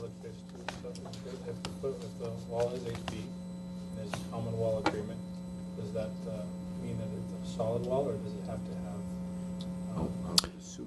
It's whatever kind of wall the two property owners want. It has to be. It could be a fence. Yeah, it could be a fence. It's a wall or a fence on the property line requires a common wall agreement, and a wall, a fence, anything, whatever you want to call it. We don't have height limits unless it retains something. And the reason 6 feet is usually there is because anything over 6, whether it's a wall or a fence, requires an engineer to prepare those drawings, and a lot of people just don't want to go there. Right. I guess that's the distinguishing point because Beautiful. Thank you so much. I appreciate it, and I stand corrected. So we'll continue. So we just clarified that we are allowed to have a tall wall if we need to, a screen wall, but that's besides the point. We are dealing with a project, a proposal of a two-story that in a R1 zone that is allowed use. They're not asking for variance, so they're not asking for any kind of a exceptional approvals or anything like that. So by right, they are allowed to have a two-story project in hand. Also, in addition to that, there are two-story, or there is one two-story across the street. So this is not setting a precedent, which I would have a lot deeper concern than I would have for this. We have an example across the street. Having said that, I want to go back to the architect's comment regarding designing a two-story building with having an ample amount of setback. Setback works in different ways, in my opinion. It works in the ground level, which is, you have all the setbacks that you need. Also have setback for the second floor. You want to push the second floor back, so it doesn't look as massive as you would see in the front. But at the same time, having such a wide lot, 72-foot lot, and utilizing, stretching the building to the minimum setback on the left, getting it as close possible to the adjacent house, and then also minimizing the driveway width to almost 9 feet. To me, it's maximizing the buildable area. Even though it's not you're not using the backyard, you're essentially using up everything you can along the front. By doing so, it's causing, in my opinion, certain conditions there that it starts impeding within each other. So you have a garage that is somewhat attached to the building by a covered patio, and the transition between the covered patio to the garage is done with a landscape planter, which is not even shown in the landscape drawings. So I'm not even sure how it's going to get maintained. So to me, that's a forceful marriage of the two structures, in my opinion. Also, by allowing or showing us such a large amount of backyard and expressing to us that we want to be able to drive through the garage and park in the back, kind of gives me a different perspective of how I'm looking at the site planning of this project. To me, I think the comments that staff has put on for this project, I know the applicant was very confused and he thought it was vague, but to me it's pretty much right on. I think the first one says reduce the sense of mass to be more compatible with the neighborhood context by providing a one-story scheme, reducing the amount of covered porch area, or reduce the size of the second floor. It can't get any clearer than that. Essentially, it's saying reduce the mass, get rid of the porch, or move the porch back, or somehow utilize the backyard more, bringing this project a little bit more to scale, not to represent such a big mass on the street and compared to the homes right adjacent to each other. The style to me of the project is a little bit unclear. It has a lot of different elements that has been picked up throughout the city, but introducing a very contemporary use of windows with the square windows and rectangular windows. To me, it's a little bit of an impeding. They're competing between a modern style versus a more of a traditional, more of a Mediterranean style, or whatever you want to call this. So it has a lot of these features that it hasn't been kind of tied in together to create a better cohesive style. Going down the list, redesign the front facade to feel less monumental and or sympathetic to the entrance, and reducing the height of the dining projection and all that.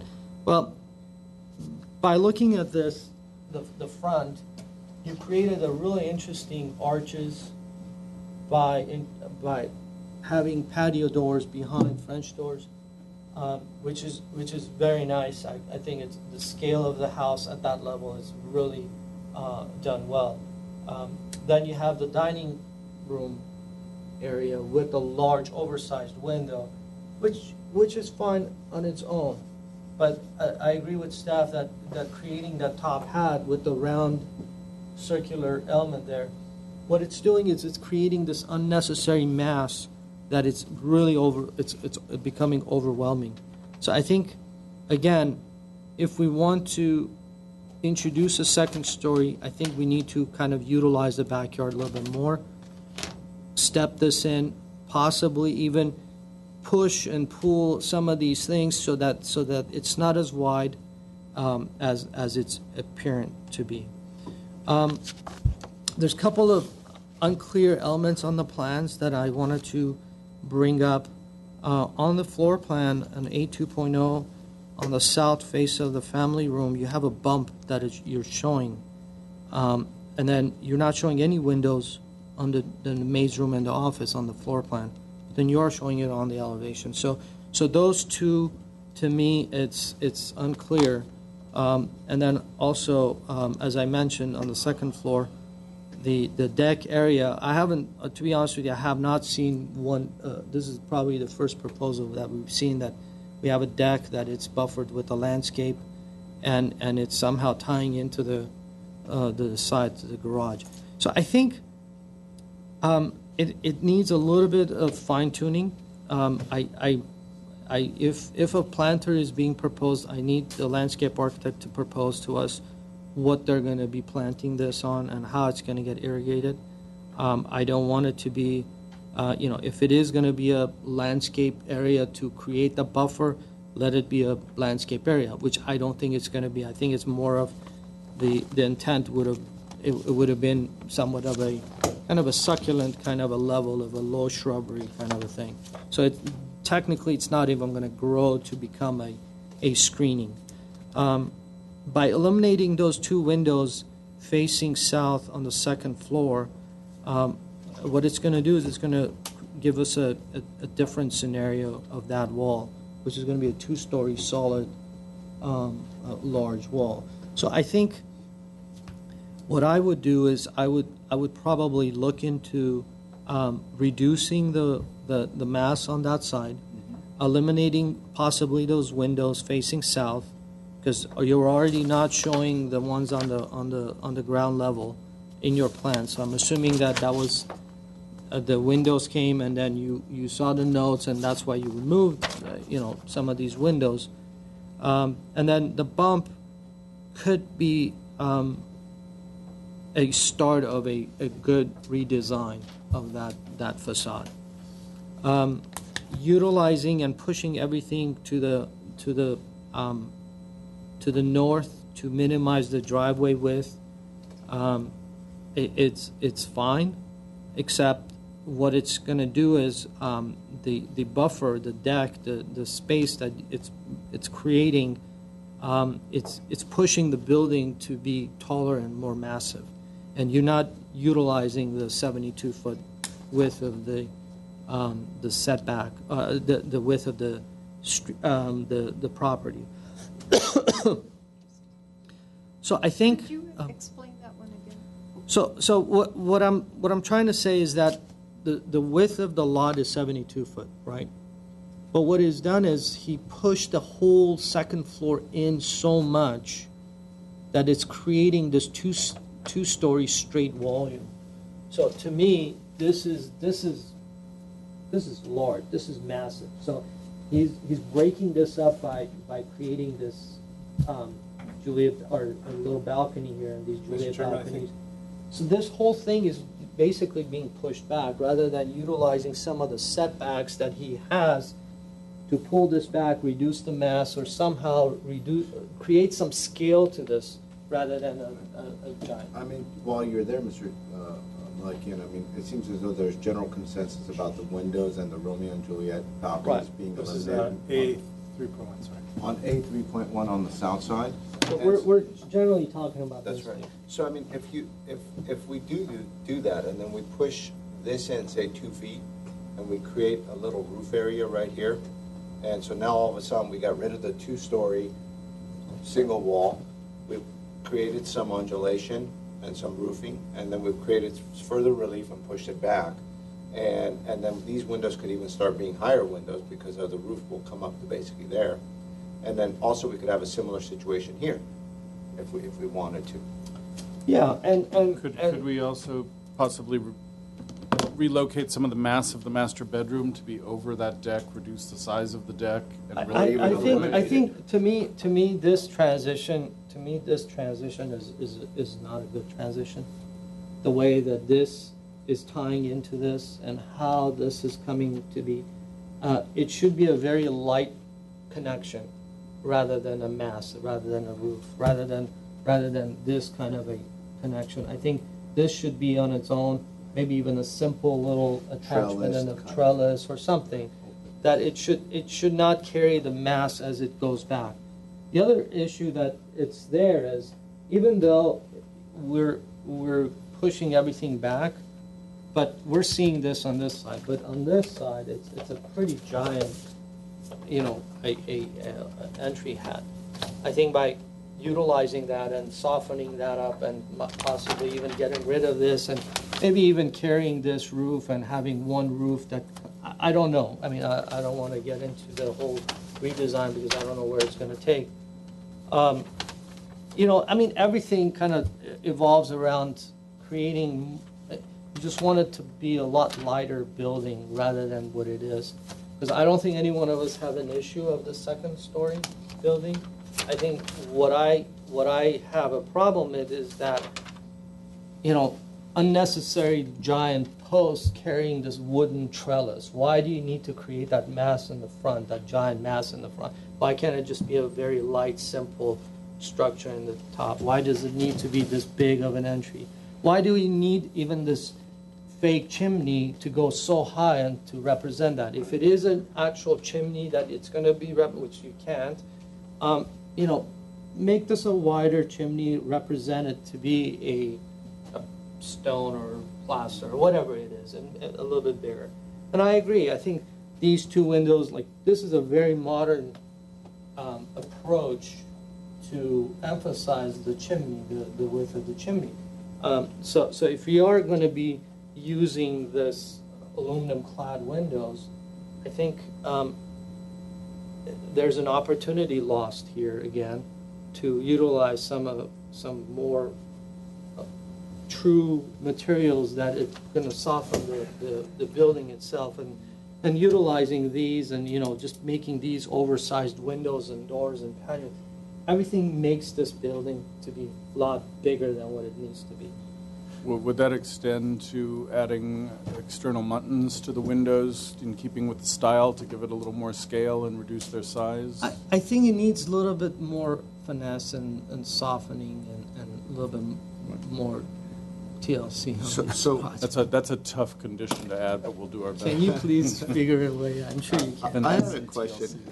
Just internally, it seems as though we're starting to kind of prescribe and get into some suggestions, which is wonderful. And so I think just for me, as a starting point, I had suggested that perhaps in order to line the second floor, the rear deck and that kind of connection from the living room to the garage be eliminated, and then all of a sudden you get rid of all that roof.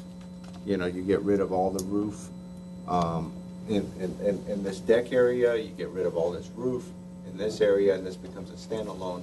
So all of a sudden this all goes away, and this all goes away. I think I wanted to kind of start there to see if that's, because I've heard everybody say that, and if that's the direction, then I think it just kind of sets us in a certain motion then to talk about the south side, then talk about window details, and then talk about the front entry and the softening of the dining roof. And then all of a sudden we could start making some solid suggestions onto the second story, how to lighten it and how to basically create less of an impact on the south side. So that was just one comment, because I heard it, but I wanted to emphasize it and see if there's general support for that. So do we want to go that direction, and do we want to get into the very specifics of what we want to see? We do want that, or do It's we very want it helpful to for us to, especially So- if you're approving, well, either. Well, that's where I'm going. If we are approving, then I agree. But if we are considering of returning this, then I would probably be a little bit more vague, and rather than design the project for them, let them kind of address certain areas that we think that it needs help. That's what I'm No, saying. and I agree, it's contingent on which direction you go Right. with your vote. Without being too prescriptive, the more clear we are, the better we can help the applicant come back with a good project also. If I may, Mr. Chairman, here's kind of what I've heard. Mr. Billion was more supportive of a one-story structure, but I didn't hear support for that from anyone else. And then there is consensus that for condition number one, that reducing the amount of covered porch area is kind of a must. Now, for me personally, I could visualize what that's going to look like. As Mr. Simone indicated, you lose a lot of the roof form in the back there. It provides less massing toward the rear. I also think it solves the radius issues that I was going to get to on my reserved comments for the turning radius of the garage and the access of that corner area of the garage, which I was going to suggest we move the garage back. But if you get rid of the patio area, you can work with that in the position that it's in. But then we get into these issues of the window treatments and the detailing. And when we do that, the question for me is, do we want to see it again? And if we are going to reduce the size of the second floor, and if we are going to add additional roof forms to cut mass, I personally would like to see it again. Because it's, I think, significant changes. If we're going to prescribe moving just the reducing the amount of covered porch area, or eliminating the covered porch area, maybe but for where we have the second story balcony, I could envision what that is. As far as the front facade and it being less monumental, honestly, I think that one of the reasons that it feels so monumental is because you have this bullseye, round window that brings attention and focuses on that, and I think that could be addressed with just changing the window style. And the volume is not that imposing to me because it is set back from the balcony, and it's also another setback here. So this steps back, this steps back from here, and then this steps back from here, and this steps back significantly from here. So I think that it feels monumental on the rendering, but it sets back. So if this changed to be more in line with kind of the windows we have here, I don't think it becomes such a focal point visually. You look here. Yeah, that's a great example. Yeah, it's well. Yeah, take the look. And it has two windows on the side, of course. And it's just, there's no floor area in that area, it's just Yeah, full height entry, so. Yeah, it's the. It could be trimmed and made smaller, maybe the windows could be redone. It can move in a negative direction. I mean, in a push back further than what So this if is. You're still going to clear. If there's.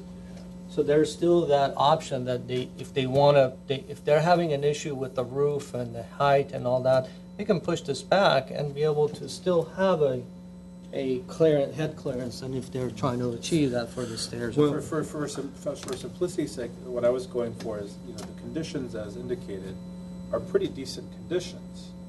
I don't think that they were impossible conditions, and I think that we have consensus that it, is going to be okay to do a second story. And with that, I think the question becomes, do we want to see it again? Well, may I make a suggestion on that point? It seems as though we're almost there with the conditions, right? Okay. So why don't we pin down the conditions, and then the last thing will be, at least this way, we've given both staff and the architect direction of overall where we're going. Okay. And then we could decide if it comes back or not. Good deal. Let's do that. So, sounds good. So starting with the first one, My recommendation would be to strike the words "provided a one-story scheme" and change the word "or" between porch area or reducing the size of the second floor to "and."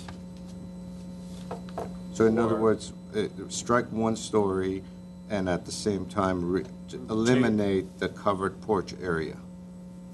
Reducing the amount of covered porch area and/or reducing the size of the second floor to greatly reduce the sense of massing Okay. for the project. You want and/or there rather than and? Yeah, because I think that, well, rather than "or," because And. it should be "and," or, well, I want to look at it from the perspective, for me, in particular, if you take that balcony and reduce that balcony size significantly, it reduces the covered porch area, right? And also reduces the mass on that second floor. So that's why I'm giving the and/or, to give the option for staff to kind of look at those two things and say, But at the overall, how much mass have we reduced? I think, I'm inclined to support a two-story in this specific lot, but in essence, because we have 14,000 square feet of lot area, and we have an abundance of backyard, I really don't see the need to have a covered patio, which serves as a deck off the master, and I don't really see a need for a solid roofed connection between the house and the garage. It I could be agree. a trouble. So I think, we're kind of going off on the limb and maybe supporting a second story for him to work with staff, but I think we should be somewhat specific in that the deck should be eliminated on the second floor. There's just too much of lot area to have those in there, and then it's just going to create confusion between staff and the architect. That's my thought on that. And we could work with the applicant. It appears that they want to have some covered breezeway from the garage to the house. If we get rid of the deck completely, and they still want to have a minimal attachment, a one-story minimal attachment from the house, they could create an arcade, That's a right. covered trellis or something like that. Okay. Something lighter. I mean, I think that having some sort of a, see, what I'm afraid of is once we eliminate the deck, which I agree, what it's going to do is they're going to come back with a two-story straight volume, and it's just going to be a massive, giant, So I think if Apply a they're condition going to avoid that. Exactly. So I think if we are going to eliminate the deck, I'm okay with having some sort of a covered area in the back or creating something that it will reduce the second floor mass in the back area. I agree. But I kind of, the transition between the covered and how they are coming together between the garage and the covered area, to me, that's a problem. Should be light. It should be lighter, or even push the garage further back so that it doesn't even touch the covered area. It just kind of, you come out and you go into the breezeway. But that is the challenge that they have, to how to make that look pleasant. So if I may just take a swipe at it, I think we're almost there. Reduce the mass, as number one is reduce the sense of mass to be more compatible with the neighborhood context, period. Reduce the covered porch areas and also reduce the size of the second floor, period. Any The mass. reduction, the mass of the second floor, any reduction of the second floor decks should also be accompanied with undulation in the facade to eliminate straight two-story facades. So that way they could work with pushing it Yeah. back, undulating it, work on the roof. They can do whatever. That's right, and staff could suggest some language on that. We can ensure that there's a change of plane from the first floor to the second floor of the rear facade in the direction you want it to go. Condition number two is redesign the front facade to feel less monumental and more sympathetic to the neighborhood scale.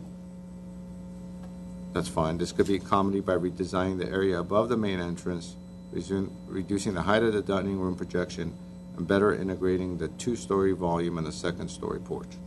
Seems pretty straightforward. Okay.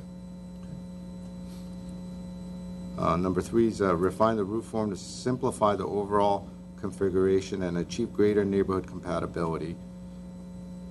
simplify the eave details to be less ornate.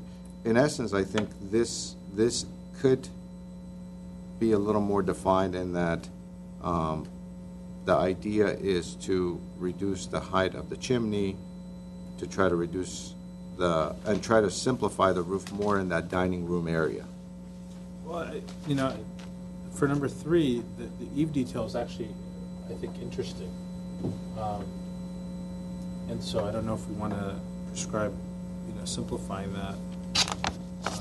And I don't understand how much of a difference the change of the pitch is going to do. We're talking about number 3, correct? Yeah. There's no building section, so it's hard to tell, but I think just... I can put up a building section, I just didn't. Well, in the big picture, though, it seems as though we were trying to simplify the roof and create a simplified entryway, and therefore the dining area. Well, one of the big issues at the roof, which may change as we're squeezing the second floor and possibly reconfiguring it, if you look at the hip behind the trellis area, feels very standalone from the larger hip over the rest of the lateral hip running to the left.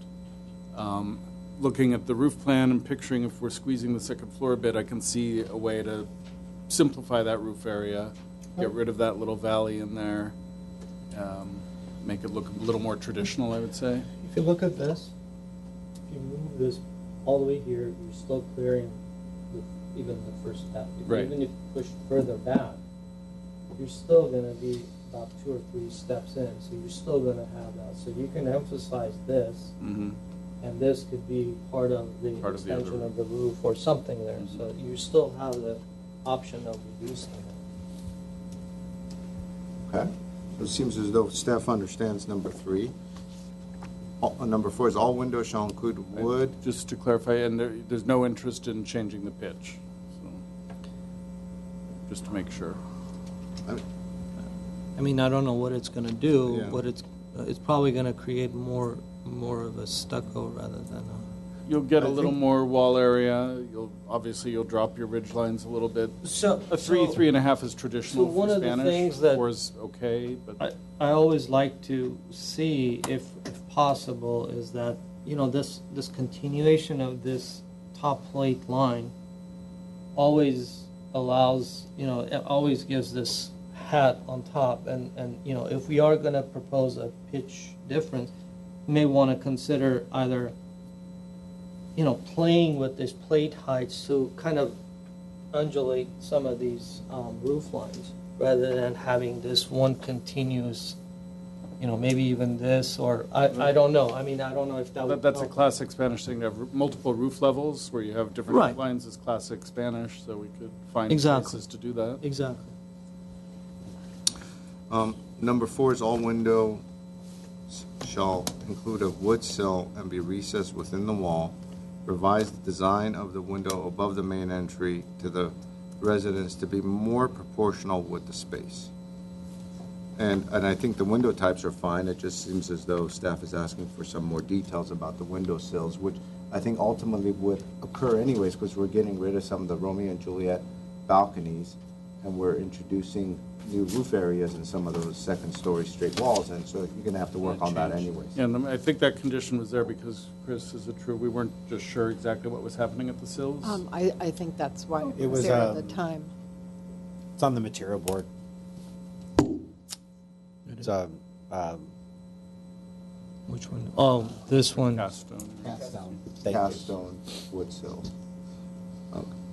So while staff is recommending wood sills, and are we okay with cast stone, at least in so far if it's blended into the design? I like the cast stone. The problem is that knowing the cast stone material, the color, because most of these cast stones are placed over with the base stone, and so I mean, I don't know if they're going to be consistent. Is it something that is going to compete?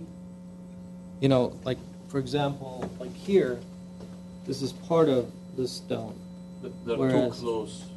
And this one is in there, Oh, and this I is see. below. So it just, They're too close. they all look great right now, and the color of this actual sample may be needed to So see do the we difference. want to then say staff to revisit the material board with the base stone to be in line or See, I or like- match. See, I like this. I like the contrast between the stone and the stucco, and that's a nice contrast.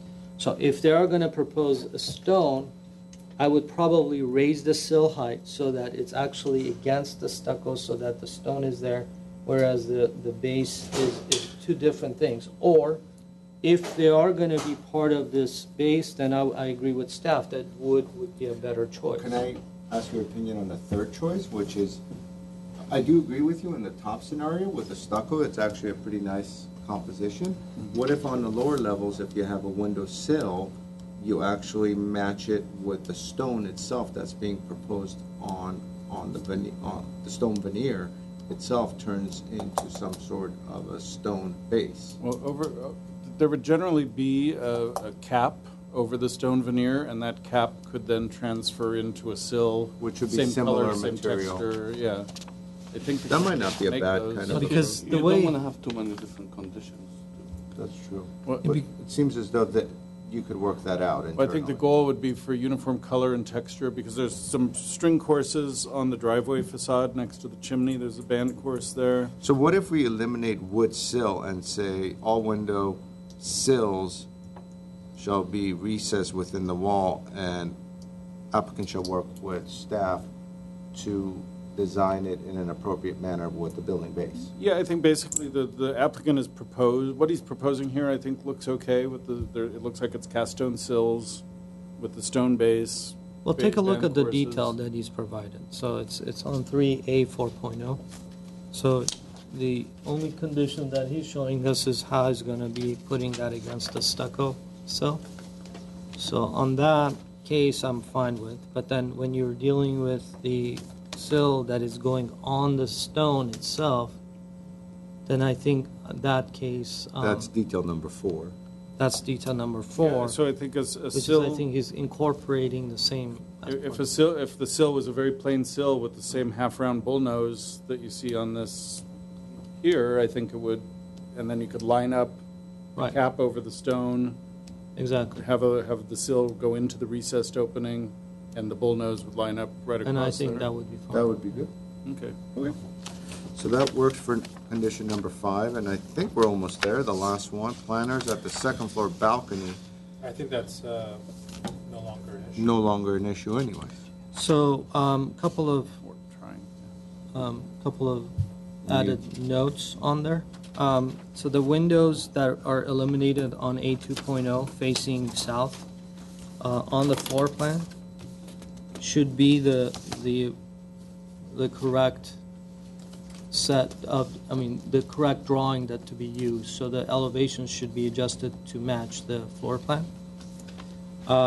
Also, the bump that is shown, I'm not sure what that is and how that reflects onto the elevation On A 2.0, in A2.0.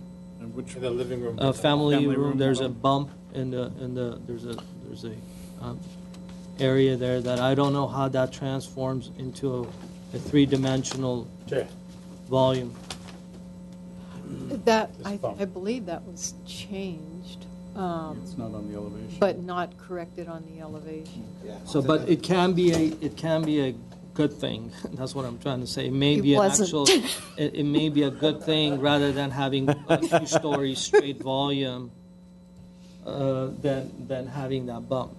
It may actually help them reduce the mass of that two-story straight Or volume. maybe even fur out the entire wall. Maybe the whole thing can be the second floor, or the first floor can come out and the second floor can be That's pushed where the back in. TV and the bookcases go. So. Right. Then, did we cover the note that I had to push the garage back?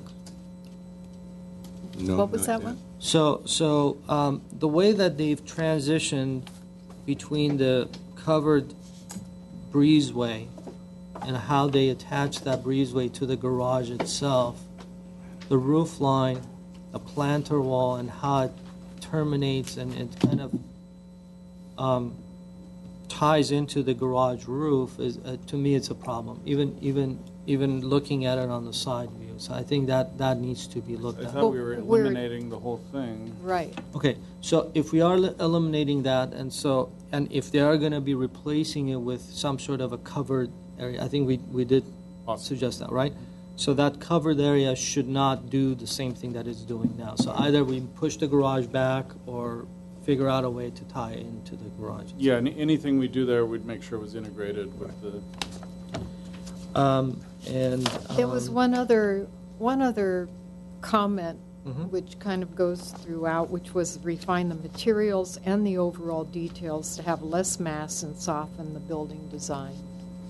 Just a general overarching statement. Okay. And also,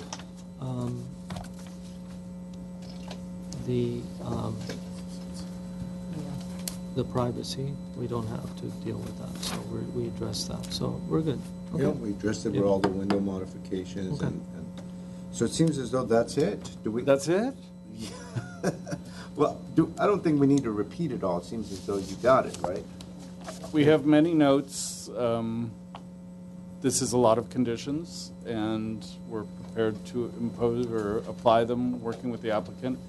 Just so the board knows, it was very difficult for us to determine whether we were going to recommend return for redesign or because there were some big things. I think we have enough clarity from the board to do an approval with conditions, but it is more conditions than we typically are given, and somewhat bigger conditions, so.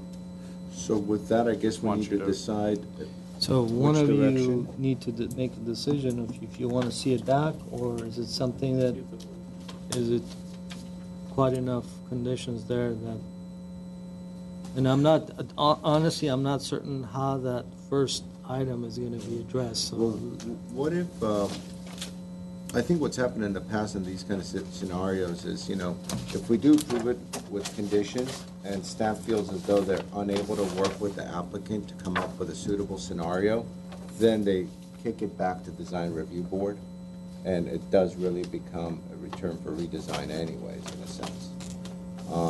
So. I kind of sense that staff feels that there's way too many conditions and.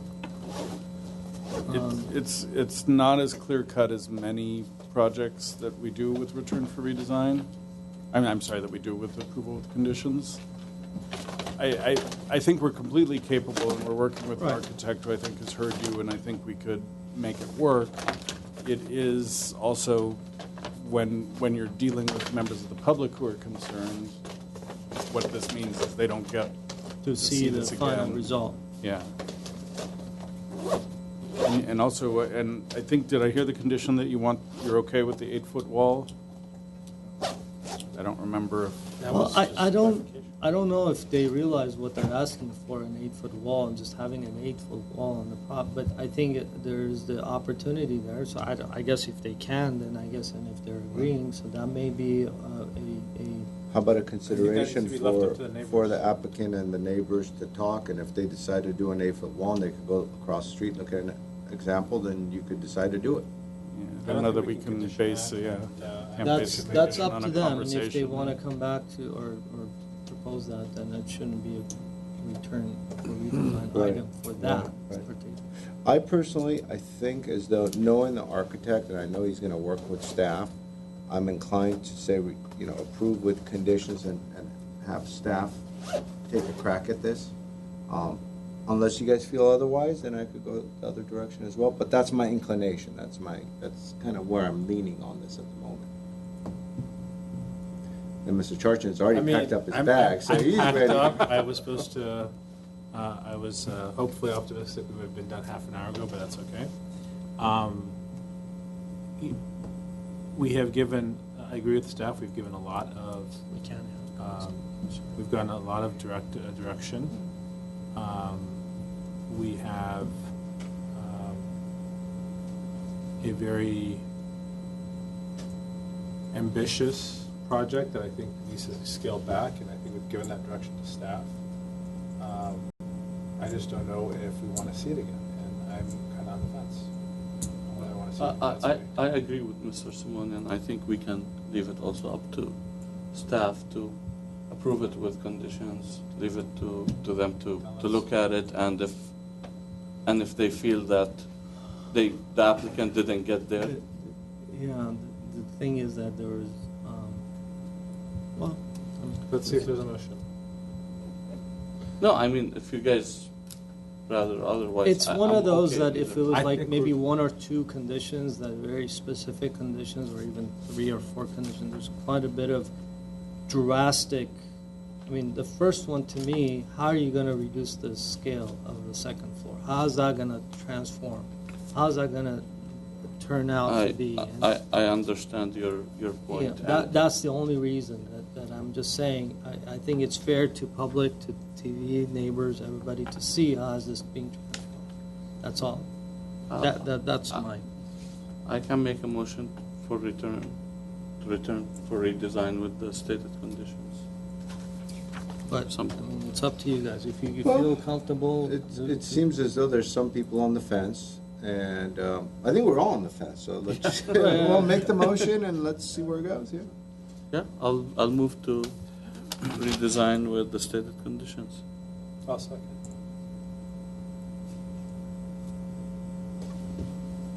we can say redesign, return for redesign. Return for redesign. And are we all clear on the conditions? Do you want us to? You want I us think to we are- read the conditions again? No, I think we're clear. Okay.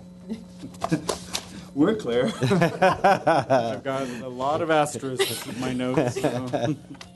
All right, so motion was made to return the project for redesign. This will be a roll call. Mr. Benlian. Yes.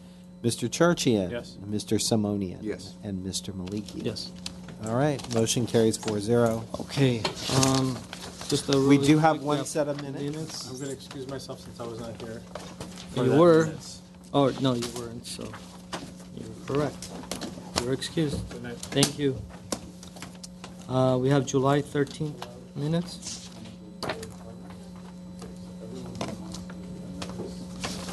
Was it us three? Yes. Okay. I'll make a motion to approve the minutes. Okay. I'll second it. A motion was made to approve the minutes of July 13th. This will be a roll call. Mr. Benlian. Yes. Mr. Simonian. Yes. And Mr. Malikian. Yes. Great, motion carries. Thank you. And I think Move we're to adjourned. adjourn.